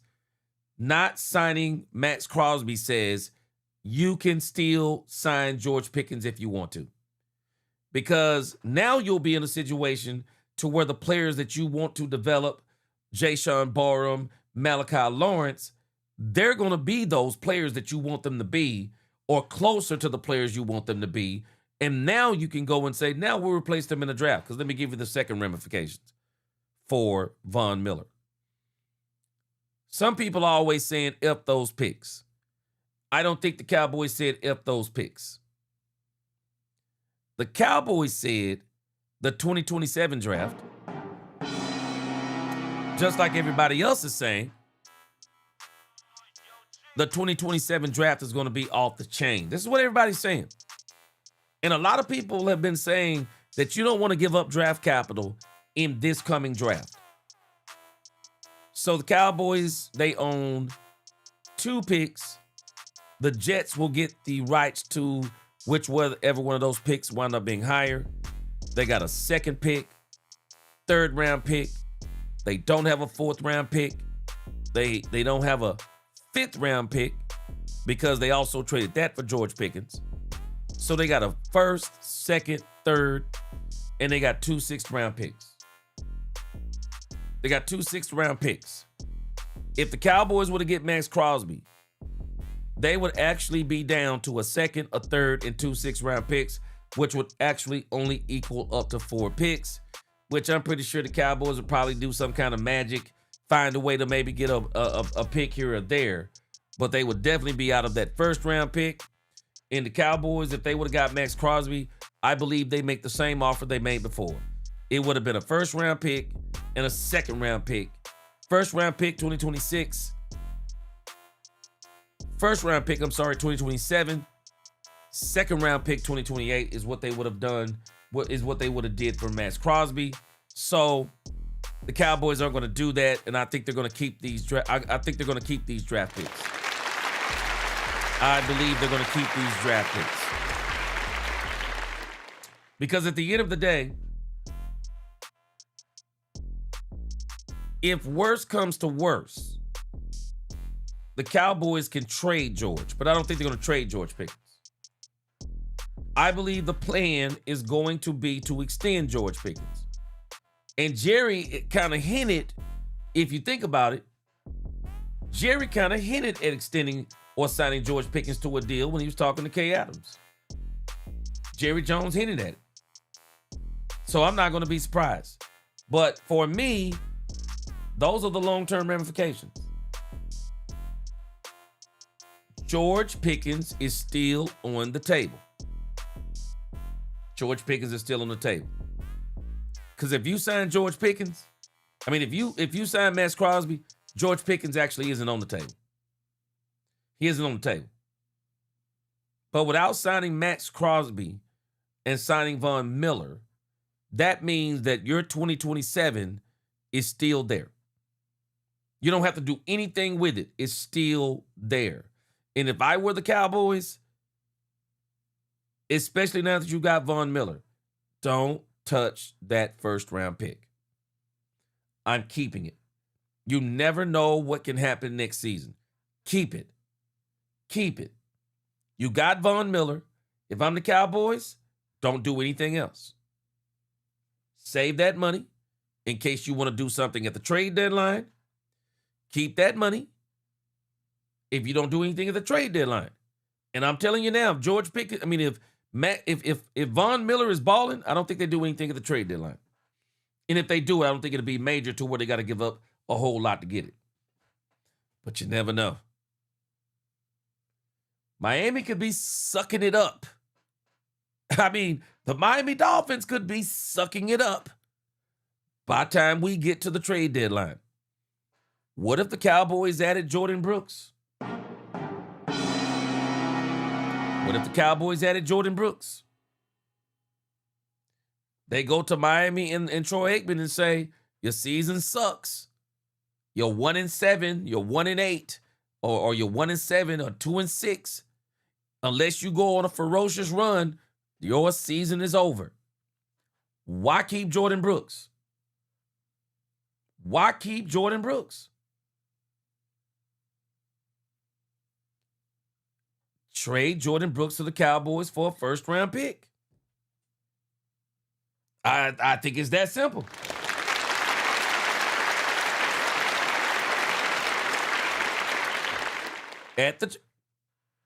How crazy would it be if the Cowboys got Jordan Brooks at the trade deadline?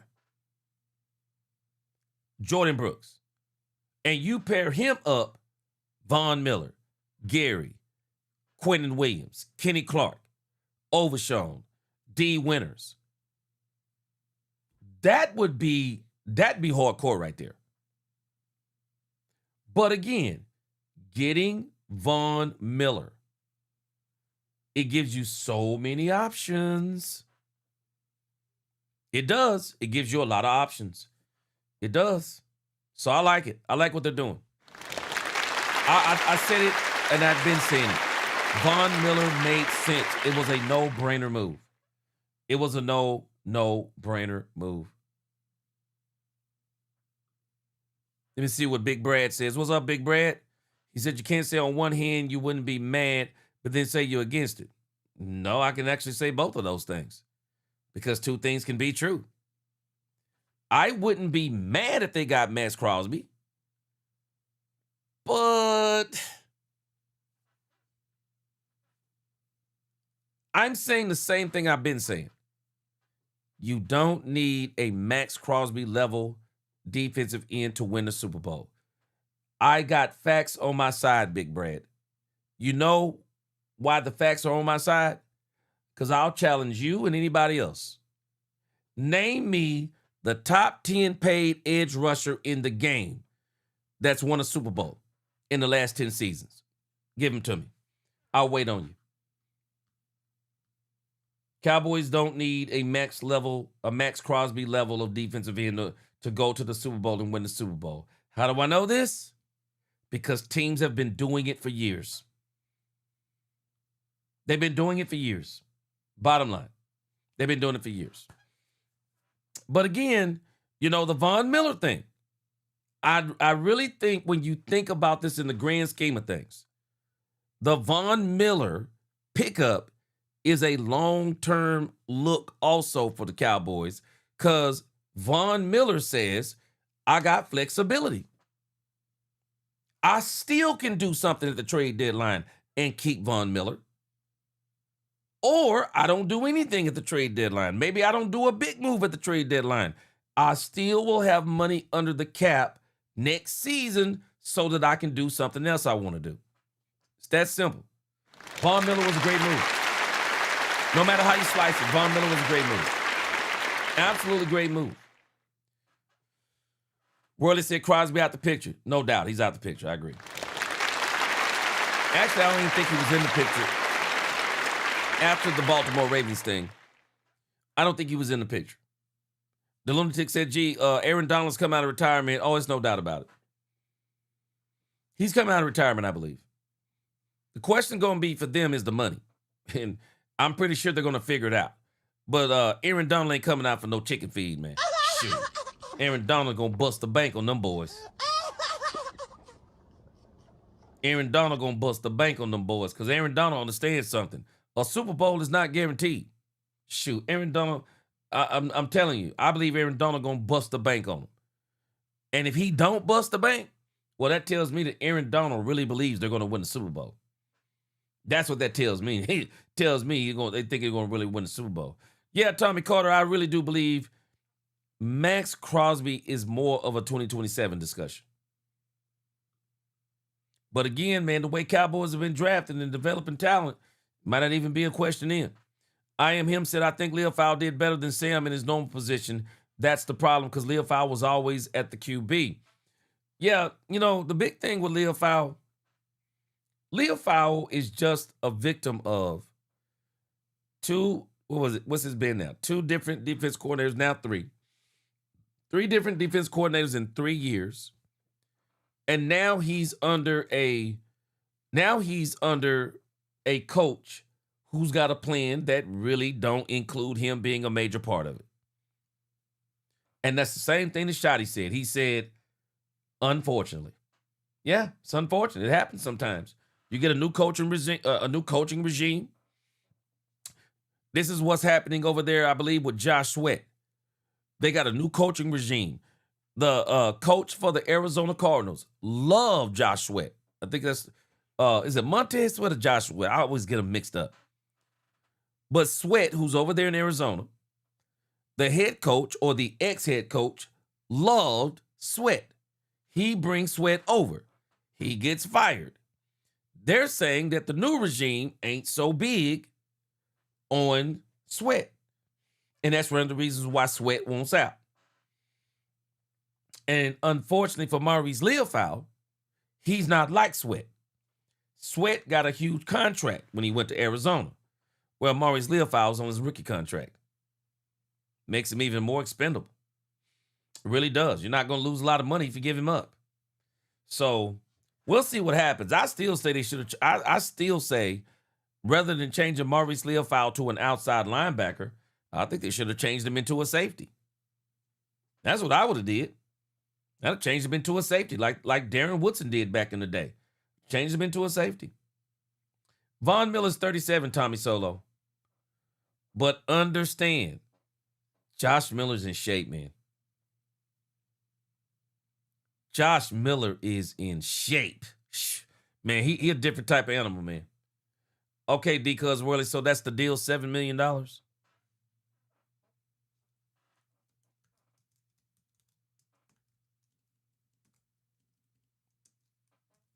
Man, it's insane when you're 37 years old and you can even command $7 million.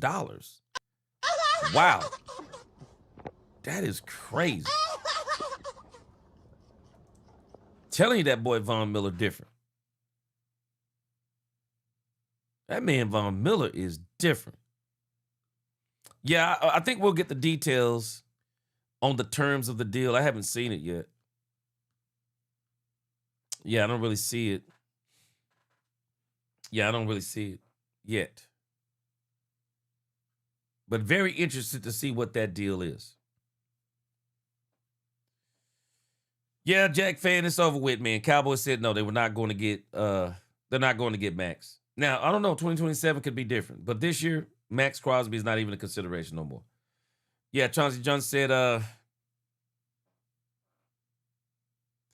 hey, I'm going to tell you something, Chauncey. Let's wait and see what happens today. I think there are going to be a lot of people. They're going to be saying the Cowboys are going to the Super Bowl. I think you're going to see the betting odds for the Cowboys go up about going to the Super Bowl. I think that a lot of people are going to start really tripping on the Cowboys. And again, what did I tell y'all? I don't think the Cowboys are done. The Von Miller moves tells me that the Cowboys, if they want to, they can still do more. I don't think it's done. I don't.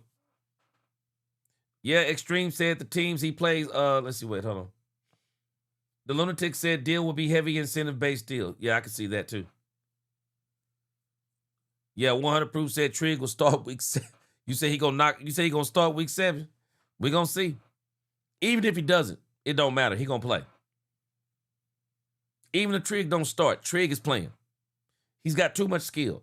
Brevin Spanford is the blocking tight end. Michael Trigg is the most skillful tight end they have as far as catching the ball, run after the catch, all those things. No, they doing some things with him. Yeah, they're doing some things with him. Yamo said we're going to put that dart on the dirt week 1. Oh, yeah, I think Jack, man, you see how bad he looked? Eric Gates said probably incentives. Yeah,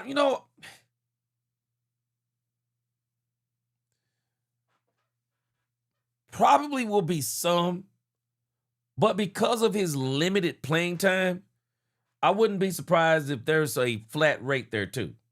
A flat rate of somewhere around. I mean, the flat rate may actually be $7 million, and then the rest may be incentives. Because I don't see it being a $7 million contract with and that is including the incentives. I would believe it would be $7 million before the incentives. I mean, come on. I mean, Von Miller said put some respect on his name, and he ain't doing that. Von Miller said put some respect on my name, bro. Because, people do not realize something. I'm sorry, but Von Miller, for 37 years of age, man, I don't care if he was 27 years of age. Von Miller had an incredible season last year. Man, let me show you Von, in case some of y'all hadn't seen this. Von Miller had an incredible season last year. I don't care if he was 36 years old. Von Miller had a good, look at what this dude did last year. Von Miller played in 17 games. He had 26 tackles, 16 solo, 10 assists. This dude had 9 sacks. Total 66 yards of loss. What? The dude had 36 pressures. I mean, when you break down what Von Miller did last year, Oh my gosh. Von Miller balled out, man. Let me see if I can show you this here. Man, Von Miller balled out. It is no doubt about it. If Von Miller does what he did last year, Von Miller is going to be an incredible asset for the Cowboys. This is Von Miller last year. The dude played 17 games. He only started 3 games. That's all he started was 3 games. Von Miller had 9 sacks. Count them, 9. That's more than all of the Dallas Cowboys last year. 9 sacks. 16 solo, 10 assisted, 6 tackles for loss. He had 15 quarterback hits and 38 pressures. Nah, bro. Nah. Von Miller balled last year. Absolutely. He absolutely balled. And this year, he's going to be on a better team. He's on a better team this year. Yeah, Von Miller, I believe, is going to be very good for the Cowboys. Because Jadeveon Clowney didn't even get us that kind of production last year. And we were begging for Jadeveon Clowney to come back. Man, what are we talking about?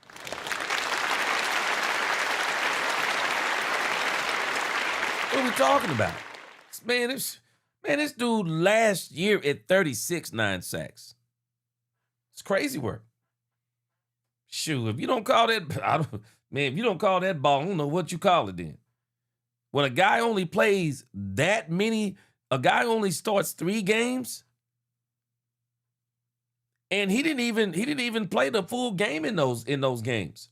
Very effective. Very effective. And I tell you this, shoot, way more effective than anybody we had. Way more effective.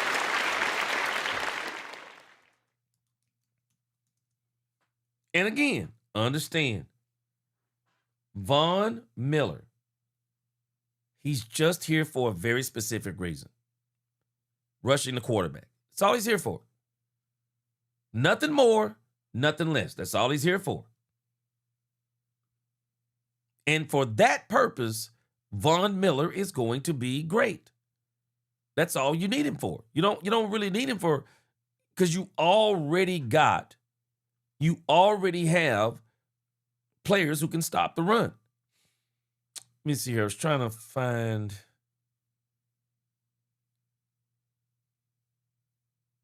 All right, let me pull this up.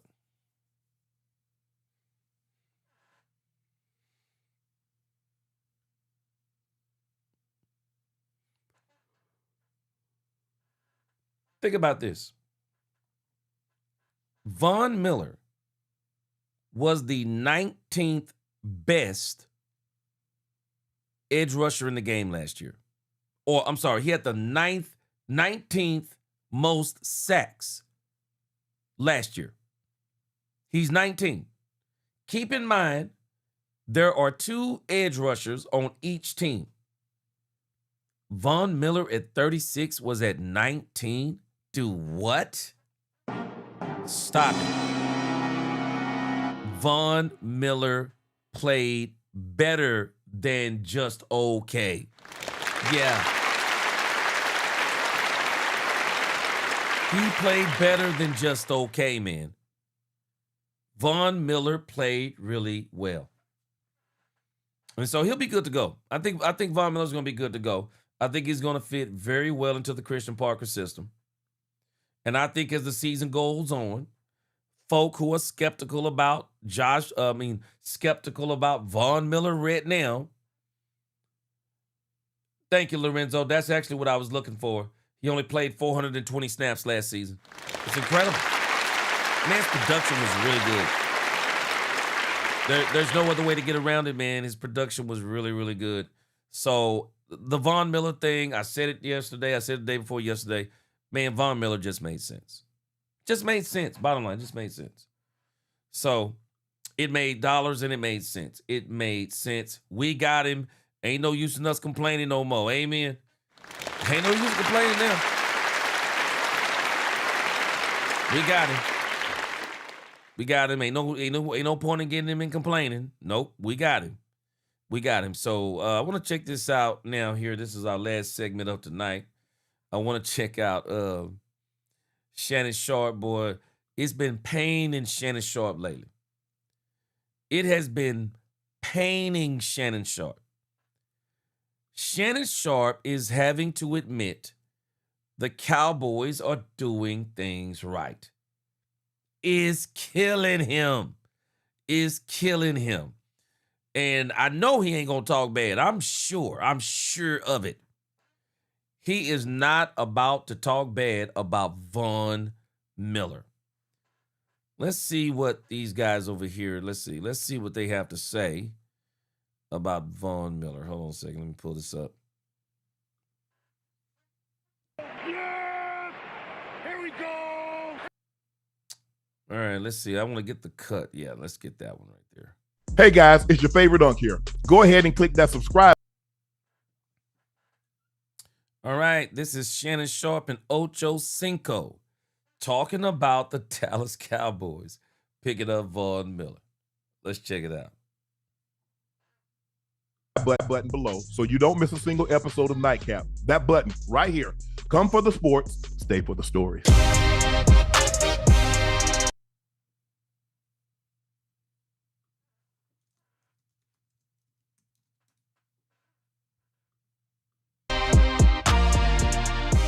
Georgia Cowboys just got a new weapon. What they got? Pro Bowler. Von Miller is signing with the Dallas Cowboys. Von went to DeSoto High School, matriculated at Texas A&M, is now headed to the Dallas Cowboys. Von is coming off a 9-sack season in the NFC East where he played with the rival Washington Commanders. Now he's on the Dallas Cowboys. Von posted a photo of himself. Dallas, let's make this one special. In the 40 jersey with the captaincy on. We'll see if he's the captain, but hey, something very special is trying to get brewing in Dallas. Joe, you like this move? Hey, that's why I like to see Uncle Ocho. I like his energy. You hear me? Hey, let's get to it. You hear me? We need somebody who can get out to that quarterback, man. You can say what you want to say. If you ain't got nobody who can get out to that quarterback and make him speed up and rush a little bit, hey, man, listen. So welcome, Von. I'm sure this is a dream come true for him. As Cowboy Nation, man, we graciously, accept you, brother. Hey, we got work. hey, we got work to do though. Now we got work to do. We got work to do. Yeah.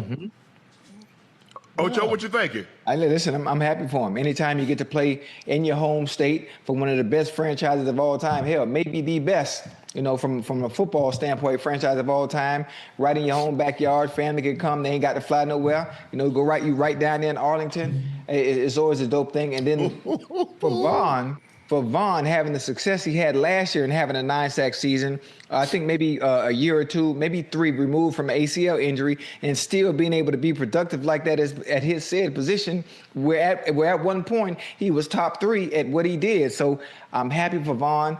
I'm hoping he can bolster that defense and help them improve, especially when it comes to putting pressure on quarterbacks when they do play.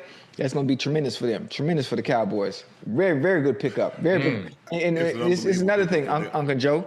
What's up? What Jerry also has to understand is Jerry understands that window of opportunity is closing too. You understand that window of opportunity is closing, so you want to get pickups like this with impact players, not just bodies for camp, not just adding 53 to your roster, but somebody that can make an immediate impact right away, because that window of opportunity to try and win one after a 25 or 30-year hiatus is right now. Yeah, I think this is no risk to the Cowboys. You're signing on a minimum salary. Anything that he gives you is a bonus. He can still rush the quarterback. Yeah. And if the Cowboys' offense is what we expect them to be, they should be ahead in a lot of these games.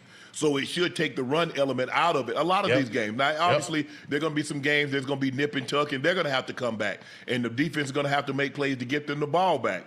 But I think with Von, I like Sam Williams. Before he tore his knee, he was a guy that could get pressure. Rashawn Gary seems to get off to these fast starts, and then he tapers down towards the end of the season. Ocho, we had him on, and in the first 7 games, he had like 8-9 sacks. And then he didn't get another sack the rest of the season. So they got to figure out what's going on with him, and why does he start so fast and taper better off, and why can't he sustain the level of play that he's having? Now, Quentin Williams just signed a big-time contract. They got Kenny Clark. They've got a lot of guys in there that they feel that can stuff the run, make a team one-dimensional. Because if you don't turn off their water with the run, you're not going to be able to stop them because they'll play action pass you and use the entire playbook to defeat you.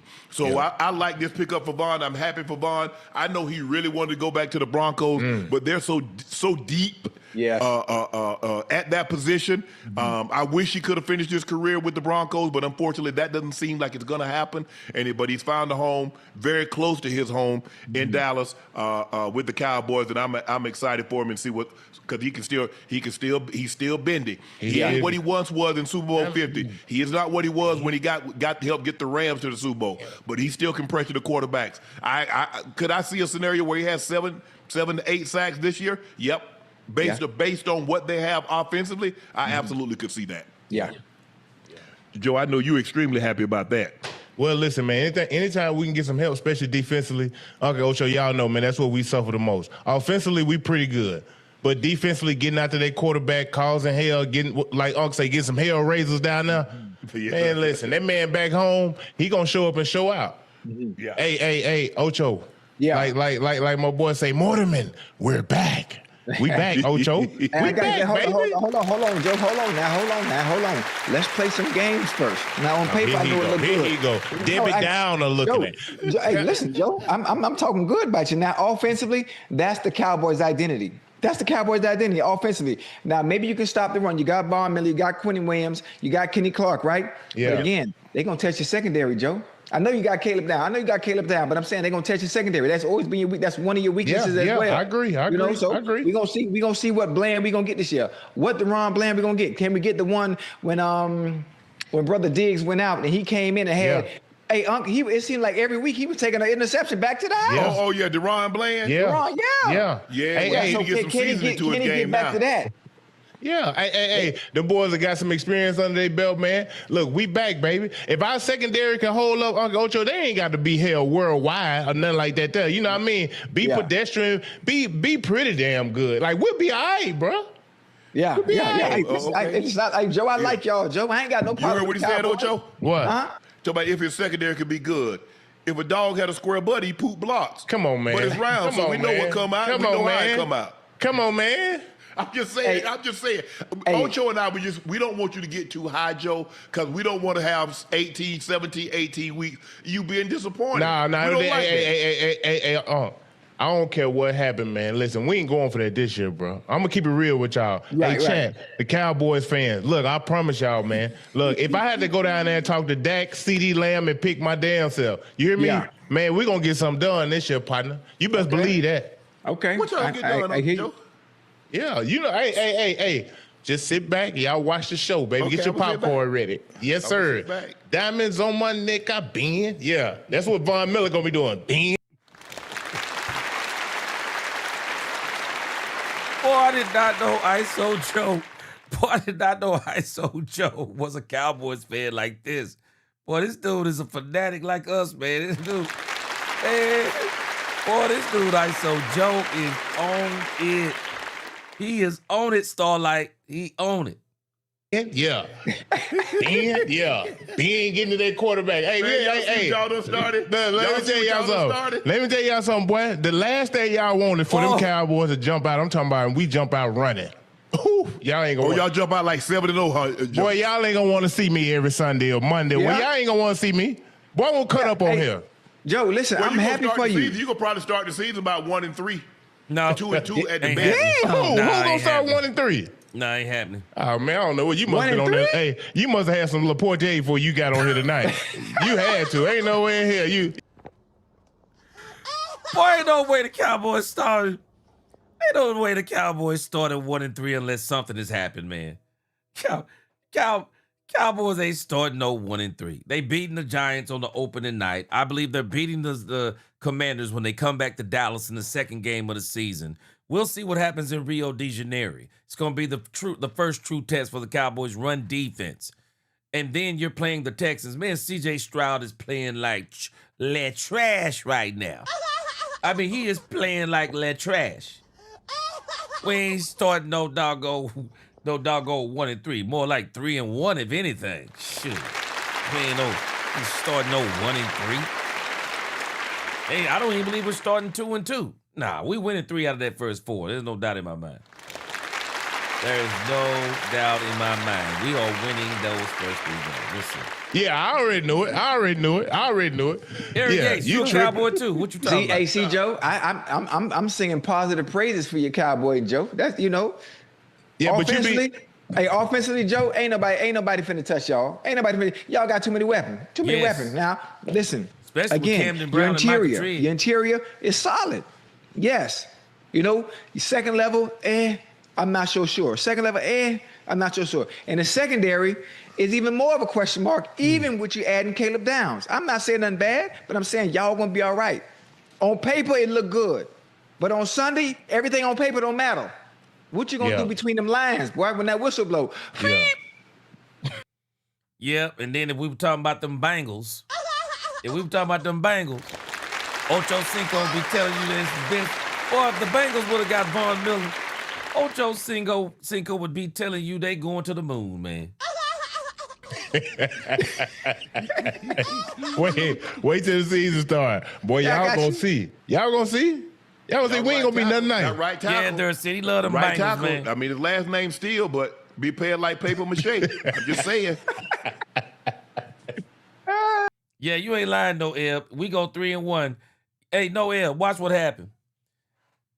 You heard it from me first.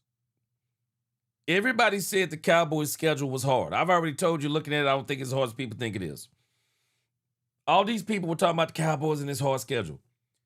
Watch what happens when the Cowboys start running through that schedule. Guess what they're going to start saying? Oh, that schedule wasn't hard. You watch what I tell you. When the Cowboys start winning, all the haters are going to say, the same people were saying the schedule's hard, the Cowboys might win 6 games. When the Cowboys start winning, they're going to say, oh, the schedule wasn't hard at all. You watch what I tell you. You watch what I tell you, man. We gonna find out, Joe. The thing gonna start up early in the morning. We gonna see. We gonna get it right. Cause I think we start off on the road. I know we play the Giants. Y'all on the road. Y'all play the Giants opening week. Opening week Giants, home Hey, against Joe, that's gonna be a Commanders. good one, Joe. Boy, we gonna blow Hey, Joe, you think y'all got an answer for Jackson Dart? You think they got an answer for us? Here, you talking about? They talking about Jackson Dart. We ain't worried about no damn Jackson Dart. bro. You What do we they got an answer talking for us? Hold on. Do y'all have an answer for OBJ, Malik Neighbors, Darius Slayton? I'm just saying. I mean, Scat Pack, old Scatterboo. Hey. The Lunatic, I think they did some big favors on that. Hey, Big tonight must be comedy special night tonight, huh? Y'all tell it. I ain't trying to make no jokes. Y'all telling jokes tonight. We got it at the end. That's what we doing. We telling jokes tonight. Hey, what's Slayton's first name? I don't Darius. Oh, it is? Yeah. Okay. I'm just making sure. Yeah, I'm just making sure. Darius. And he done got, he a settled man now. He done got married. Oh, Yeah. he might bust out with y'all about 110. Hey, Bobby, for a Boy, day. Malik Neighbors need to be worried about playing the first game, let alone cooking somebody or putting them in the blender. And Malik Neighbors, shoot, he got some serious stuff going on with that knee, and I don't think they talked enough about it. Hold up. Y'all seen what my boy Dak had to go through this summer? Boy, y'all don't think we finna come out here and lay five to somebody, boy? Yeah. But we ain't finna play no game. We pissed off behind that. Okay, Ocho, I'm just letting y'all know. Yeah. Hey, Joe, I ain't never been to Jerry. A relationship ended. It happens all the time. Well, listen, now it don't happen like that. It don't happen like that a lot of time. Baby, we gonna come out gunslinging that thing. Hey, you know what, What Joe? happened? Man, Stack Jack called his wedding off. They're supposed to be walking down the aisle. Yeah, I'm saying it don't happen all the time. Now I know about that one. I'm just saying. No, it happens all the time. It's just not high profile people hold when on. you get reported. Hold on, what happened? What you say? I ain't heard that one before. Oh man, here he go. Nah, I mean the wedding got called off. Who? Dak's wedding got I'm called talking off. about you gave an example of somebody else though. Oh, Stack Jack. Yeah. Steven Jackson. He talks about it. Oh yeah, that was a good one though. That's smart. That's smart. Yeah, she You wouldn't sign the gotta be 2 prenup. steps ahead. You see the guy in Jersey. His wife, he offered a $723 million. She wants $6.2 billion. What? Ain't had Oh no prenup. man, come on. You can't be with nobody like that, bro. Hold on, time out. I'm sorry, time you out. can't be with nobody like that. Hold on, Joe. Hold on. Rewind that back one more time and say that again. There's a hedge fund guy in Jersey. It's being reported he offered his wife over $700 million in alimony and divorce proceedings. She said no. I want $6.2 billion. Damn. That's what's being reported. Hey, Joe. Hey, that's crazy too, Joe. Because you got to think about it. Most of the time when you come into some money and you reach a certain level, especially if that person wasn't with you when you were shooting in the gym. You hear me? If that person wasn't there before you had that kind of money, you got to understand those that you're able to get, those that you're able to attain and have access to. Once you have money, 90% of the reason that you're able to get them or have access to them is because of what you have and what you can do.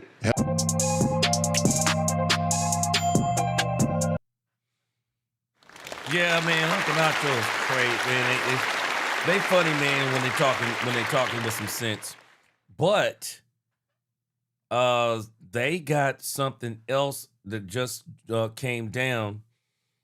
Let me see if I can find it here. They got another clip that came down. I didn't even know this just happened. Let's go over here. Let's go to Nightcap again. They actually, if I'm not mistaken, we'll see if this is recent. But if I'm not mistaken, they interviewed Von Miller. Let me see here. And it might have been on the big stream. But let me see if this is recent. Clarence Hill posted this earlier. So this actually looks like this actually looks like the same outfit. So this is actually recent. So check this out. This looks like the first, it might not be the first, but this looks like the first interview that Von Miller is giving since since he signed to the Cowboys. Breaking news. Von Miller talks to Nightcap about signing to the Cowboys. Let's check it out. Man, they were the first team to contact me like a week before training camp. It had been like some talks about like the Cowboys like throughout the whole offseason, and it just seemed right for me. So hold on a second. Cowboys held this real close to the vest end.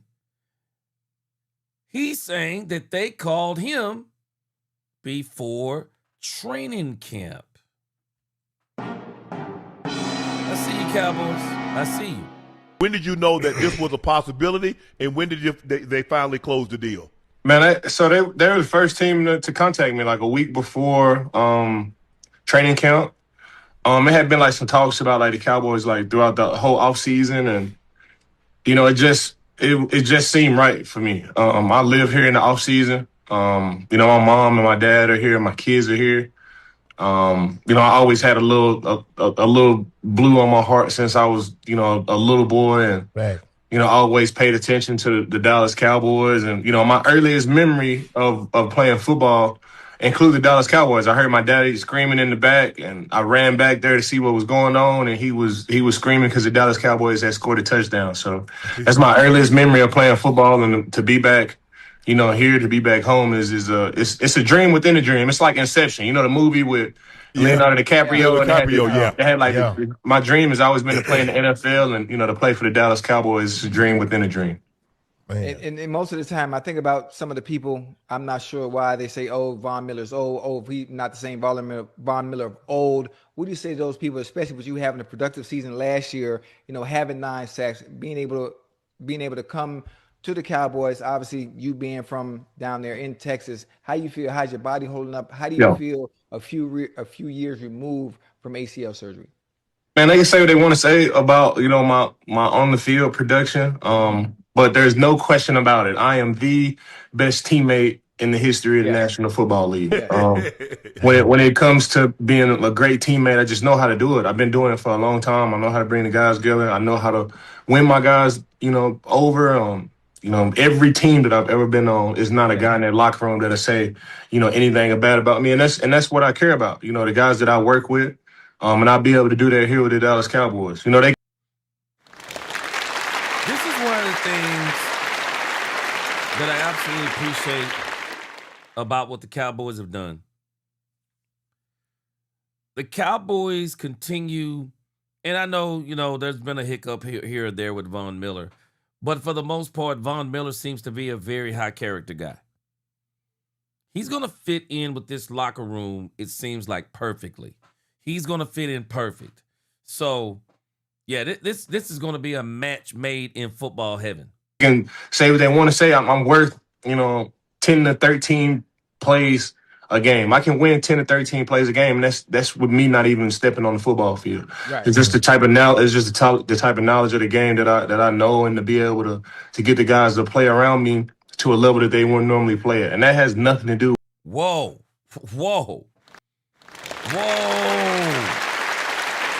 That's what I'm talking about. This man just said he elevates the play of those people around him. Elder statesman seen it all. And knows how to play the game and will help the guys around him see things that they probably wouldn't see if he wasn't on the field. Yeah, this guy's going to play about 15 snaps a game. He's going to show Donovan Ezeraku how to do it. He gonna show James Houston how to do it better. He's gonna show Rashawn Gary how to do it better. This guy is going to ball for the Cowboys. This is a coach. This is a player and a coach. With the type of, skill that I can bring on the football field. So being a great teammate, knowledge of the game, that's 10 to 13 plays a game, and then I can still walk into 8 to 10 sacks now. I could. That's just walking in. Talk your shit, right? That's just. This man said walking in, man. That's what I'm talking about, bro. That's what I'm talking about. And I guarantee you, he was talking the same stuff when the Cowboys talked to him. I guarantee he was talking the same stuff, all this stuff. The lunatic, he said, Von Miller matches shot. He compete every day in culture mantras. I said, yeah. The Cowboys have done a great job of getting these kind of guys, man. Yeah, because Worley, he said, so you saying you can play 30 snaps? Yeah, boy, you ain't lying, bro. Talk your stuff, Von Miller. Talk your stuff, Von Miller. You need to win one, though, Von. You don't need to win 8 to 10. If you win one time a game, that's 17 sacks. 17 sacks, you'll be historically great. And I'm going to have opportunities to do it, though. Like, we got one of the best offenses in the National Football League. I'm going to be able to play with the league, be able to play, up by 10, up by 13, up by 17 points. I'm going to have those opportunities. We only won 5 games last year with the Commanders.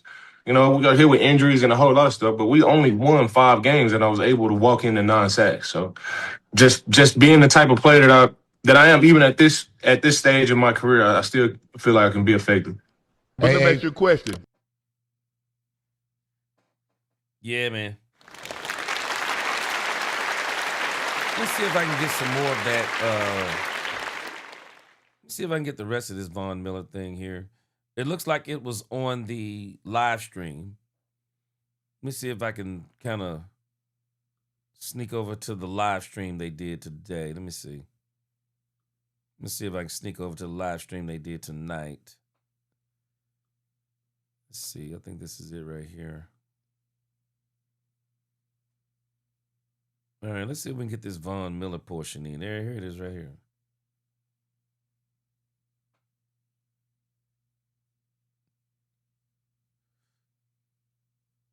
All right, let's see if he said more than that, because it seemed like he said more than that. Maybe he didn't. Yeah, I see they got it marked out. Let's see. Some boys. Hey, Von, we've heard you guys talk about it. You guys have talked about it. That you believe. A lot of people say 1983 is the best draft stage of welcome in the NFL. And you don't want to leave too early either. So this is another opportunity to go out there and play. 3-time first-team All-Pro, 2-time Super Bowl champ, Super Bowl 50 MVP. He's an all-decade player of the 2010, and he was Defensive Rookie of the Year in 2011.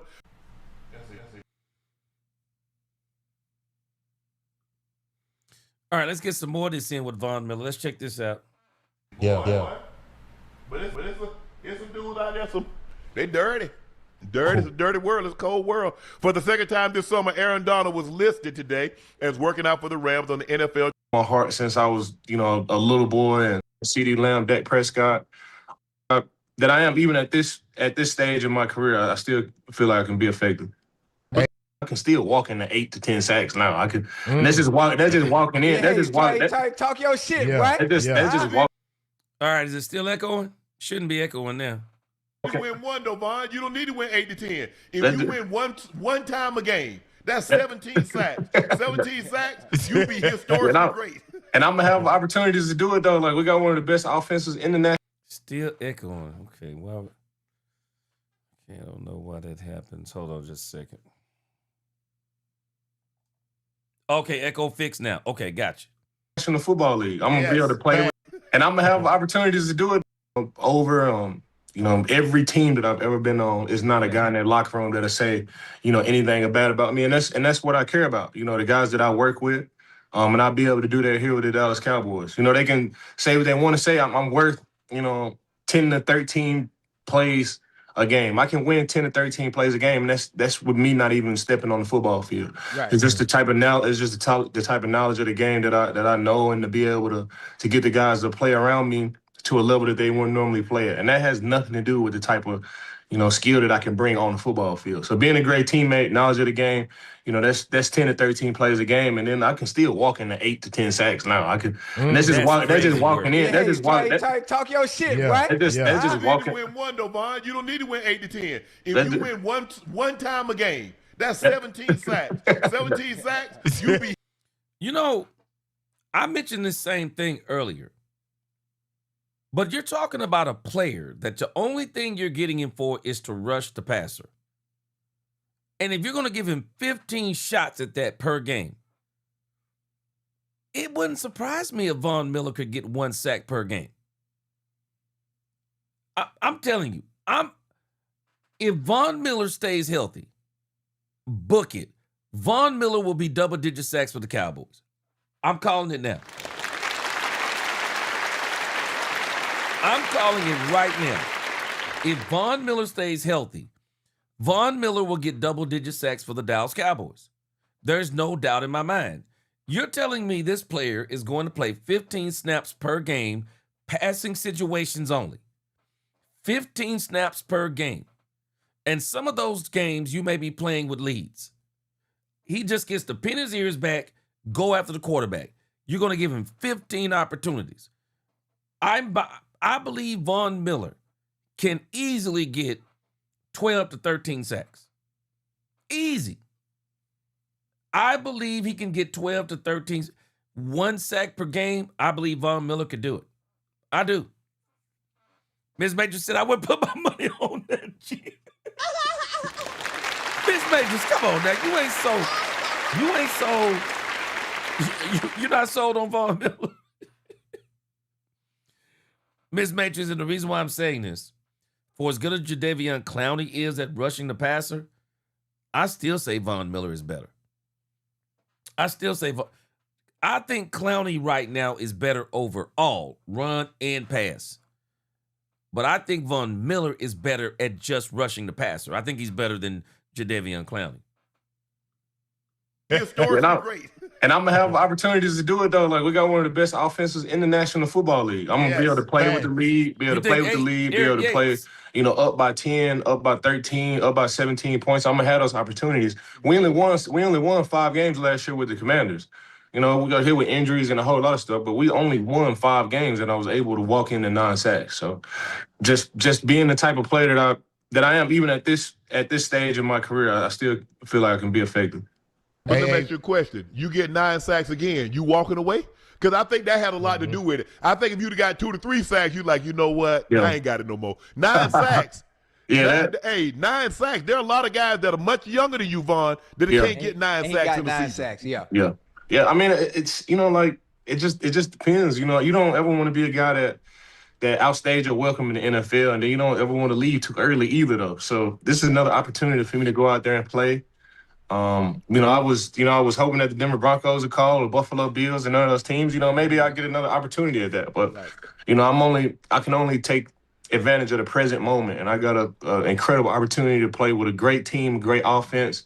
I know Christian Parker really well. Rashawn Gary, Quint Williams, Kenny Clark. They all came to my Pass Rush Summit this year. Yeah. Donovan as a Rock, I know him pretty well as well. PJ Locke was my teammate in Denver. Javonte Williams. I'm familiar with a lot of these guys on this football team. They got one of the best offenses in the National Football League with George Pickens, CeeDee Lamb, Dak Prescott. So I got an incredible team to be around, and I'm excited about it. Yeah. Hey, Vaughn, when you think about it, bro, you from Texas, you know, 2-time Super Bowl champ. What do you think it's going to be like, honestly? I'm a huge fan, by the way, and I'm a huge Cowboys fan, so welcome. What do you think it's going to be like, bro, when you suit up for the first time, getting a chance to run out there and really be a Cowboy? Man, it's going to be dope. I don't think it really just has not hit me yet. Like, I was talking to my agent about 6 hours ago, and he was like, man, we're going to go ahead and pull the trigger on this. And it's still, like, it just didn't hit me yet. Like, I kind of knew the whole time. I had been given, like, hints on social media and, like, playing with the fans on social media about the Dallas Cowboys for weeks now. Yeah. So it kind of was always there, but, like, to really, like, go all the way through it, it still hasn't hit me yet. My very first game playing in Cowboys Stadium was last year with the Commanders. That was my very first time playing with in Dallas Stadium. And, to be like a Dallas Cowboys full time, man, it still hasn't hit me yet, man. It's still like in that numb stage, man. But I'm excited to be here. I'm excited to get started. Vaughn, you didn't play with that 51-48 game when Peyton, Nope. y'all had the boot. No, I didn't. That was okay. Yeah, I didn't play in that one. My very first game. Dang. We lost Vaughn. We're here join back. But, I mean, look at this resume. 8-time Pro Bowler, 3-time first-team All-Pro, 2-time Super Bowl champ, Super Bowl MVP, all decades of the 2010s, 2011 Defensive Rookie of the Year. That is first ballot Hall of Famer. A member of that prized 2011 class with Cam Newton was the number 1 first pick, and you have Von Miller, you have Julio Jones, A.J. Green, Richard Sherman, Cam Hayward, Cam Jordan. All of those guys were in that draft. J.J. Watt were in that draft. Damn. That was an incredible draft. Oh, my gosh. Man, that was an incredible draft. Guru, after we hear the rest of Von Miller, Guru, I got the answer to your question. What's going on, Justice Singer? You said this made your day. Yes, sir. Hey, Guru, I got your answer. You asked, has there been a 37-year-old quarterback that has gotten more than 10 sacks? I got your answer. We're going to listen to the rest of this, and then I'll give it to you. Yeah, they had some boys. That was a good year there. Hey, Vaughn, that was crazy. we've heard you guys talk about it. You, Sherm, you guys have talked about it, that you believe. A lot of people say 1983 is the best drafted class ever. You say, nah. When you look at our draft class from top to bottom, you look at Cam going number 1, and I was number 2, and you look at J.J. Watt, you look at Cam Hayward, you look at Cam Jordan. Justin Houston had 22 sacks in that draft class. Yep. Oh, my God. Is 2011 the best draft class ever assembled? Man, I'm gonna go with that one all day. Cameron Hayward is in that draft. Richard Sherman. We got a lot of guys. Cam Jordan. We got Cam Jordan. We got a lot of Hall of Fame guys in that class. And the other one, they got Hall of Fame guys in that class too. But top to bottom, man, we got some players that have really changed, the face of football. And it's dope to be associated with those guys. I knew we had a special group whenever I was coming out. Having Marcel Darius and Cam Newton and Julio Jones and A.J. Green and Patrick Peterson, A.J. Green, Tyron Smith, J.J. Watt. Like, it just goes up and down the list. Up and down the list of guys that have had a huge effect on this game. Mm-hmm. I have a question. Obviously, you've accomplished so much in this NFL. Based on your resume, based on your accolades, you are a Hall of Famer. If you could write the perfect storybook ending to your career, what would it look like? Super Bowl. I mean, obviously, the game is not fun no more. Like, unless you're playing in big time games. Like, once you experience, like, AFC Championship games, NFC Championship games, Super Bowls, divisional games, winning those games and playing those primetime games, like, football is hard, man. It's tough, man. And if you're not playing those games, it kind of don't have that sting no more. So, for me, I would like to continue playing in those games and continue playing the AFC Championships to have another shot at a Super Bowl. That'd be the best ending for me. I only need 3.5 more sacks to be top 5 in NFL history. So, 3.5 sacks, like, I can get that two and a half games, 2 games. Yes. You know, I can walk in. What you at 130 and a half? I mean, get 138, 138 and a half, and I need 130 and a half, 11 and a half. Bond put you at 150. Yep. Now yep. you got Bruce at 2, got 205. You got Reggie at a 198. Yep. I think Kevin Green's next at 160 and a half. I think you know I'm just gonna be realistic and optimistic at the same time. I can walk. So Michael Strahan, I can get Michael Strahan at 3.5 sacks. He's number 5. So I can get top 5 by when it's all said and done for sure. I like that. And you hey, we that. locked in, baby. Hey, Vaughn, I'm gonna be locked in, baby. You know, I'm gonna be. Hey, I just need you to get out to that quarterback, man. Do your thing, brother. Do your thing. Congratulations, man. Hey, before you go, Vaughn, you mentioned you got kids. How old is the oldest now? Because they know what dad does. Now they get an opportunity to go to the game. And I think you got girls, so they in their cheerleading outfit. They got little cowgirl cheerleading outfits. They're gonna be excited. They don't have to leave. They don't have to go fly, get on the plane, and come see dad play. They can just get in the car and come see dad play. Yeah, so my oldest, he's 5. Today was his 5th birthday. Okay, you got a 5-year-old. I got a 5-year-old, I got a 3-year-old, and I got a 7-month-old. So there we go. You know, my oldest is dope because when the Cowboys called, right, and I was on the phone and I was telling everybody, I was like, hey man, like, guess who called me today? Like, this was about 2-3 weeks ago, and my oldest son, he's paying attention, and I got on the phone with one of my boys, and I was like, hey, like, guess what team called me today? And my son said, the Dallas Cowboys called my dad. So he's at that age where. He's at that age where he's conscious of what's going on. So that's right. You know, that's what I always wanted for my kids to be able to remember and not just have to go to YouTube and see what type of player I was. So, for them to be conscious and aware is super cool. Hey, Vaughn, I got a 4-year-old son over here, man. Hey, look, I'm trying to put this squad together. I might need your boy over here, man. You say you got a 5-year-old. I'm trying to put a squad together now. Yep, I got a 5-year-old. His name is Valor. My 3-year-old, his name is Victory. He was born on the same day as Super Bowl 50. So he was born February 7th, 2023. Then I got my youngest, her name is Virtue. She's 7 months. Her birthday was December 26th.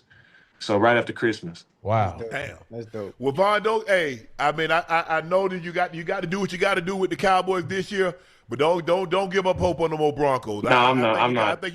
I think you got one more round in you. You can finish up like your favorite unk did. I went back one last time. It didn't work out. I didn't get to the Super Bowl, but I got a chance to come home. Man, I tried, man. You know, like I tried, and I've never been scared to get on the phone with the GM or text the GM or let Broncos country know that I'm still thinking about the Broncos. Like, I've never been scared. I never had too much pride or ego to let my teams that I played for before know that I'm still interested. And I did that this offseason. I did that last offseason as well. And we'll see how it going forward. But, I'll definitely end my career with the Broncos in some form or fashion.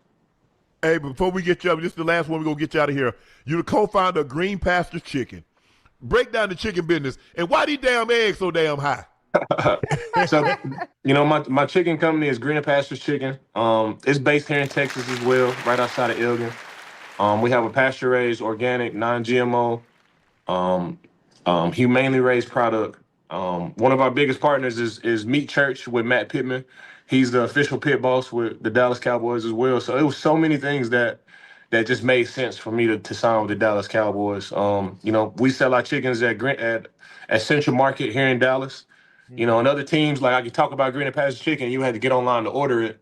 Now you can just go to Central Market here in Dallas and go buy our birds. So it was just so many different things that made sense for me to sign with the Dallas Cowboys. But Green Pastures Chicken, they live a country club lifestyle. I think you can taste, the difference in our birds. And you can go to greenpastureschicken.com to really check it out. So I'm gonna have to, when I come to Dallas, I'm gonna have to check them out because you were ag major at Texas A&M. Yes, sir. So, Poultry I know a science. little something being raised on the farm, so I know a little something about chickens myself. So, but Vaughn, I'm proud of you. I'm happy for you, man. Yes, congratulations, and stay healthy and wish you best of luck.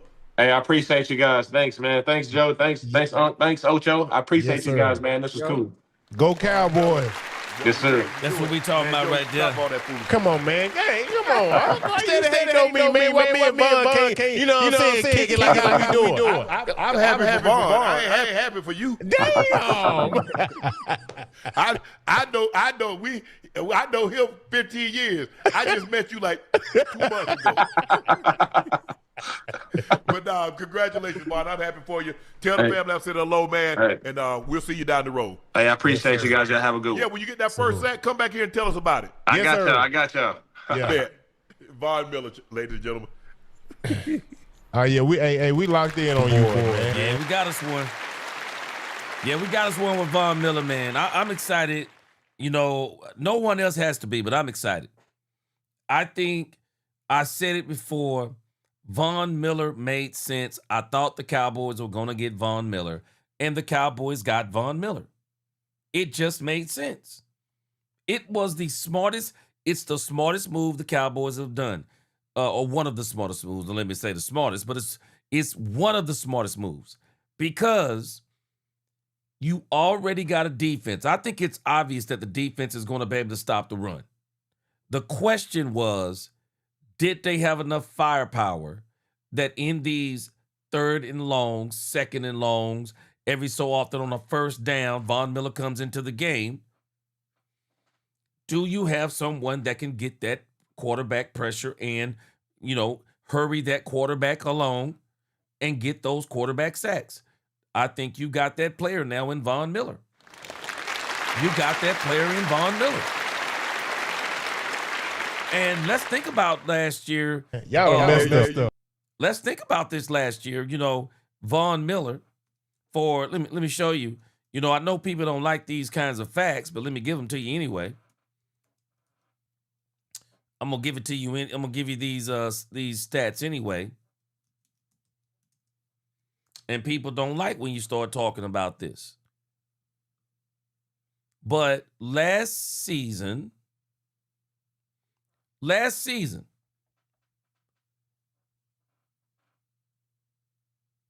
Maxx Crosby had 15 starts. Maxx Crosby had 15 starts. Von Miller played 17 games. He only had 3 starts. How many sacks do you believe? Who do you think got the most sacks? Maxx Crosby. Who do you think got the most sacks? Maxx Crosby or Von Miller? Who got the most sacks? Maxx Crosby or Von Miller? I'm going to show you something here. I mean, for as many people that were screaming and still talking about Maxx Crosby, I'm going to show you something here. And if you've been hollering Maxx Crosby, you're not going to like what I'm about to show you. I'm going to give you the facts. I'm about to give you the facts, Jack. I'm about to give you the facts. Because sometimes we get to hearing people sitting around crying about stuff, and we don't even really know what we're crying about. We're crying about something that somebody else cried about, and we didn't do the research on our own. I'm about to show you some stuff that blow your mind as it applies to Maxx Crosby versus Von Miller. Von Miller at 36 years old versus Maxx Crosby, who I believe is somewhere around 27, 28 years old. So let me show you something. You put a little bookmark here. See, these are the stats that nobody wants to talk about, but I'm going to give them to you anyway.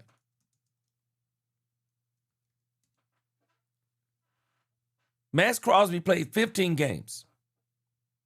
He had 73 total tackles, 45 solo, 28 assists. He had 2 forced fumbles. He had 1 interception, first of his career. Maxx Crosby, for as much as people were talking about Maxx Crosby, he had 10 sacks. Maxx Crosby, 10 sacks. And we don't know what Maxx Crosby going to look like coming off that injury. We don't know what he's going to look like. And the question is, Guru, when did he get injured? When did he get injured? Oh, I know about his major surgery. But at the same time, we don't know what his production is going to be this year. This is why the Baltimore Ravens, at least one of the reasons, we know it was some other stuff in there too. But nevertheless, we don't know what Maxx Crosby going to be. Maxx Crosby has looked good playing against no competition. He's looked good playing against no competition. Let me say that again. It's easy for Maxx Crosby to do some of the stuff that he's doing right now. But when he actually starts going against another team that's actually pushing, pulling, blocking, guys going for his knees, going for the lower part of his body, how is Maxx Crosby going to hold up? We don't know. He didn't have a minor surgery. He had a major surgery.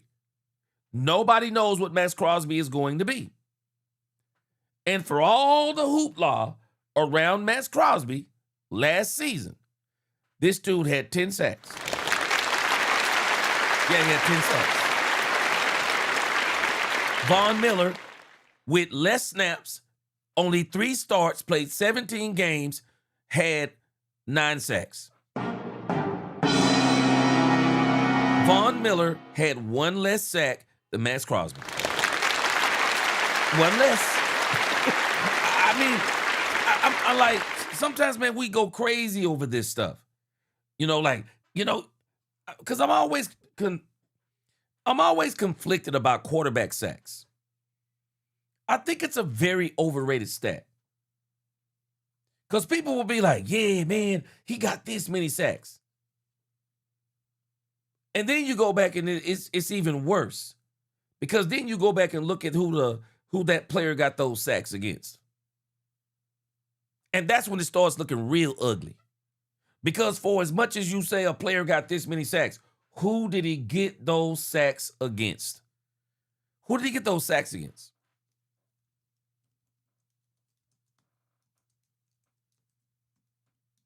All of that matters. Let me see if I can pull that up.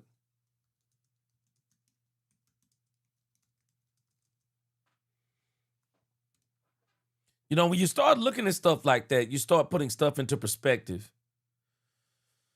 See, it won't give me the breakdown here.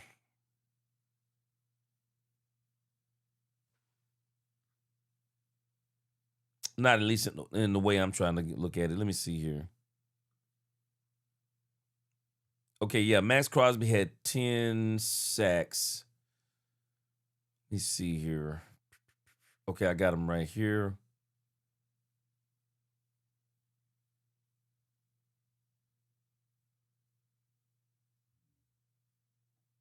At least I say I got them right here. They don't have them the way listed the way I'm trying to get it. But okay, yes, it is. Okay.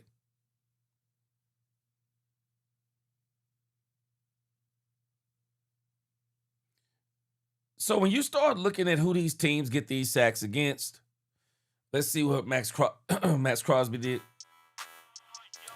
Maxx Crosby got 1 sack against Philly, 1 sack against Denver, 2 sacks against the Chargers, 1 against the Cowboys, 1 against the Jaguars, 2 against Tennessee, 1 against the Commanders, and 1 against the Wings. So he got about half those sacks, I would say, against good teams. Half of those sacks were against good teams. Philly was not a good team offensively, but they were a good team last year. Denver was a good team. Chargers, I wouldn't really say they were a good team. Dallas, we were a good offense, not a good team. But that's still pretty good to get that against Dallas, even though he probably went against Terrence Steele. Jacksonville was a good team. Washington was not a good team. New England was a good team. So we got those, half and half against good teams. But again, we start looking at this stuff.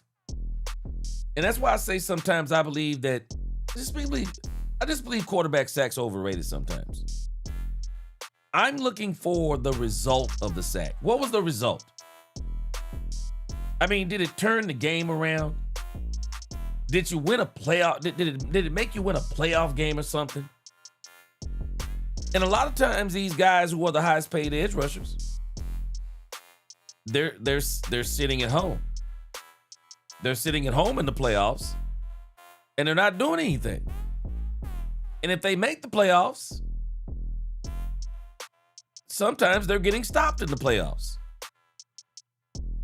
I wanted to go back real quick. Let me see here. I wanted to go back because, we were talking about. Now, I want to show you again. Somebody help me out. We say that Maxx Crosby was hurt in 2025. Well, help me with this part. Was Maxx Crosby hurt in 2024? Maybe he was. I don't follow him enough. Does anybody know if Maxx Crosby was hurt in 2024? Because in 2024, Maxx Crosby only had 7.5 sacks. Was he hurt in 2024? I mean, y'all tell me.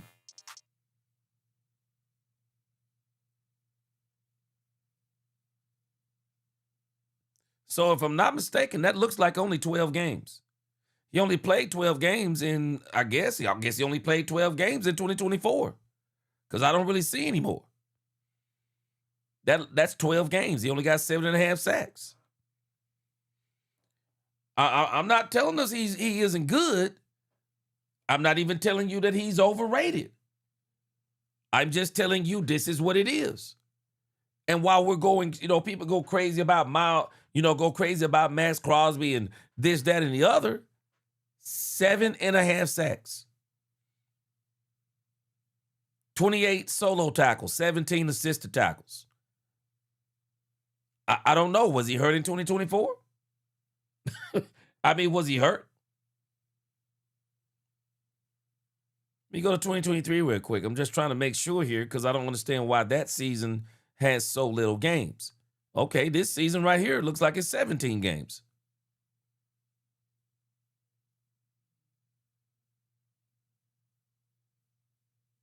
Yeah, that's 17 games.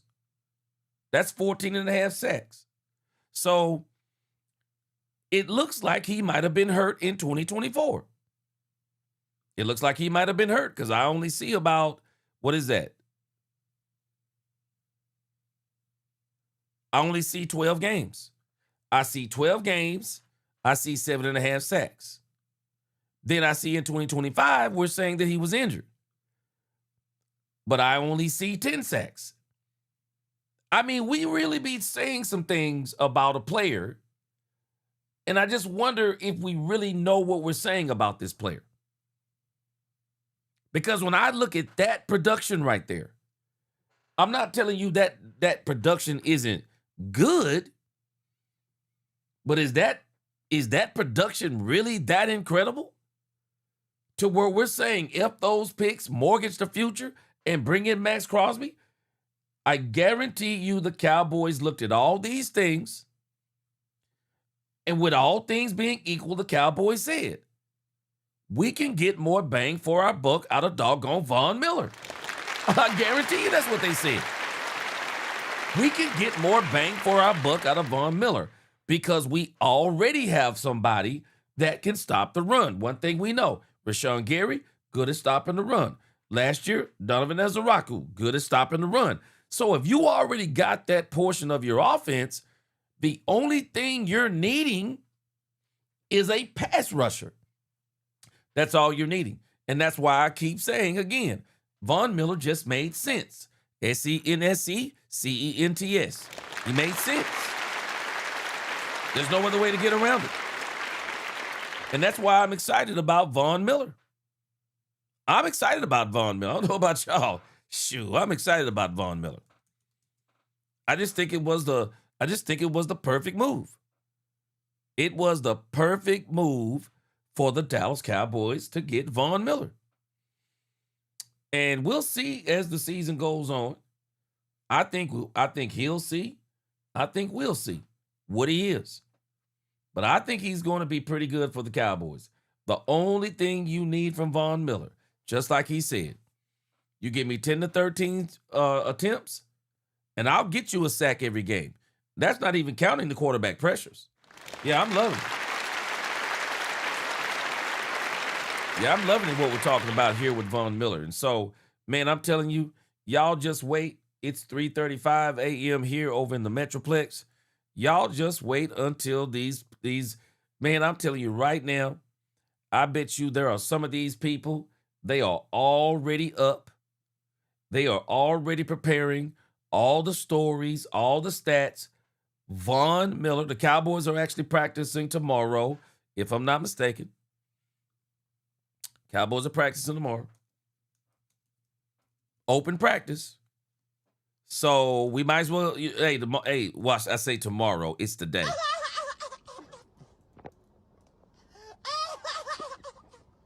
And I believe we're getting ready to leave Oxnard, California. We're getting ready to leave Oxnard, California. Oh, Guru, thank you. Thank you for reminding me. Let me go back to that real quick. Thank you for reminding me, Guru. Guru asked the question earlier, and I got the answer, or at least I think I got at least part of the answer. Guru, Von Miller would be in rare air if he gets double-digit sacks after 37 plus years of age. He is in rare air. And I mean rare. Reggie White in 1998 recorded 16 sacks at age 37 for the Green Bay Packers. He won Defensive Player of the Year. Yeah. I mean, we're talking about legendary players here. Julius Peppers, 2017. 11 sacks at age 37 to the Carolina Panthers. Yeah, we're talking about legendary here, Guru. Rare air. Everybody remembers Bruce Smith, 2000, tallied 10 sacks at age 37 during his first season with the Buffalo Bills / Washington franchise. Rare air, man. I mean, these are household names almost. Kevin Green, 12 sacks at age 37 for the Carolina Panthers. Yeah, you talking about rare air here, bro. You are talking about rare air. It looks like Cameron Jordan may be in this list too. I see something here. And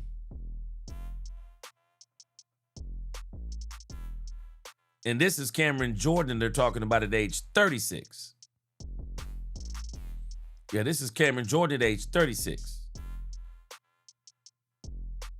Too Tall Jones, 10 sacks, age 37.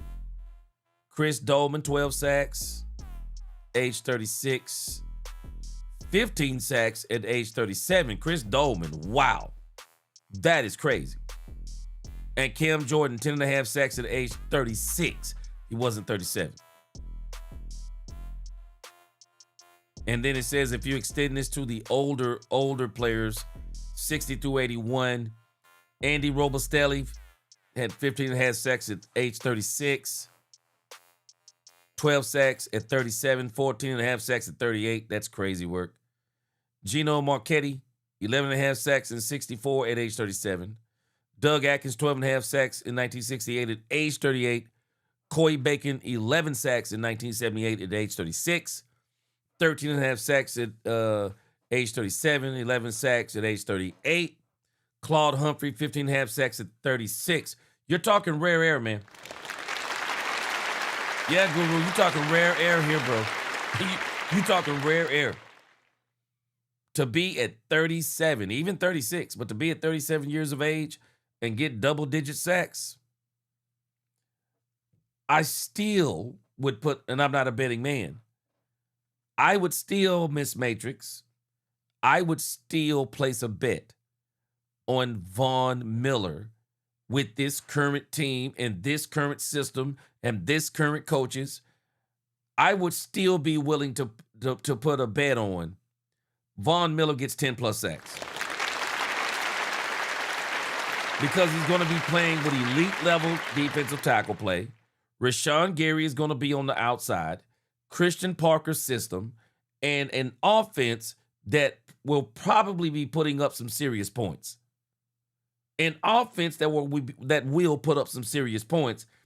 And Von Miller may actually find himself in some games where he's up by 10 points.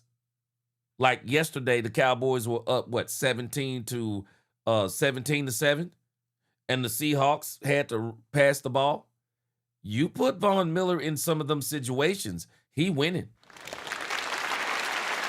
Yeah, you put Von Miller in some of them situations, yeah, he's winning. He's absolutely winning. So I really like Von Miller's chances of getting those double-digit sacks. I think Von Miller is going to play a huge part in the Cowboys' success. I think he's going to open it up for Rashawn Gary. I think he's going to really, really add some things to this Cowboys defense, and I think we're going to be excited. Yeah, I think we're going to be excited. What up, Kerryon Wallace? He said, I'm not even worried about Von getting that many sacks at this point in his career. I just want him to pressure the quarterback enough to force turnovers. He will. Yeah, he will. Chef Pope said it was a tough play game back then. Oh, yeah. Yeah, I think the NFL has always been tough. A lot more finesse now, though. A lot more finesse. Still a tough game. And I think what makes the game tougher today is the speed of the game. I think it makes it dangerous, actually. A little bit more dangerous because of the speed of the game. Some of the collisions are a lot higher because of the speed of the game. So, yeah, I think that's some of the things. But yeah, again, Guru, boy, if Von Miller gets double-digit sacks, he is in rare air, man. He is in rare air. And I know he's gonna hit that top 5. I mean, you only need 3.5 sacks. Man, Von Miller might actually get that the first game of the season. They are playing the Giants. Von Miller may absolutely terrorize the New York Giants. I'm not going to be surprised. Miss Matrix, I'm not going to be surprised. Miss Matrix, I think that I think Von Miller may terrorize the New York Giants. I really do. I think he's going to terrorize them. Absolute terrorize. Terrorize them. They got a good defensive line. Their offensive line, there's a lot of questions for the New York Giants offensive line. A lot of questions for the offensive line for the New York Giants. And so, I mean, I believe the Cowboys going to go after them. They're going to get after them. So, we're going to see what happens. But, man, I'm going to tell y'all something. I thought I was dreaming when they flashed across. You ever be on YouTube and you always got these people with these clickbait type of, posts and stuff and thumbnails? Man, I thought it was clickbait or I was dreaming because I was kind of dozing in and out. I thought it was a dream when I saw Von Miller come across that screen. And I was be doggone Von Miller. I saw Law Nation up there. Then I saw Voch Lombardi, and I said, this is real. This is absolutely real. And the Cowboys, I just don't know why we are not, and I know some of us are, but man, we have to be ecstatic right now. I never thought up until when we got Brian Schottenheimer. But to watch the Cowboys and how they've been moving, especially this season, good times, man. Good times. That's all I'm telling y'all. Man, this doggone team is looking better and better every day, and I don't think they're done. Still Hero said Cowboys D-line is scary. I agree. I don't think they're done. Oh, Slick 8116. I'm not agreeing with you. I believe Von Miller does still require a certain level of respect from teams. I do. I'm not buying that. I do think when teams see Von Miller, I mean, I don't think they're looking at Myles Garrett. I think they know though they're looking at Von Miller. An older edge rusher who can still bend and who still got a lot of speed and a lot of hustle. Nah, I think, he ain't fell off the boat like that. Yeah, he ain't fell off the boat like that. So, Yeah, I'm liking this whole thing with Von Miller, man. Cowboys fans, boy, we have every single reason to be excited. Every single reason to be excited. Yeah, Terrion Wallace, you said first round. That ain't good enough.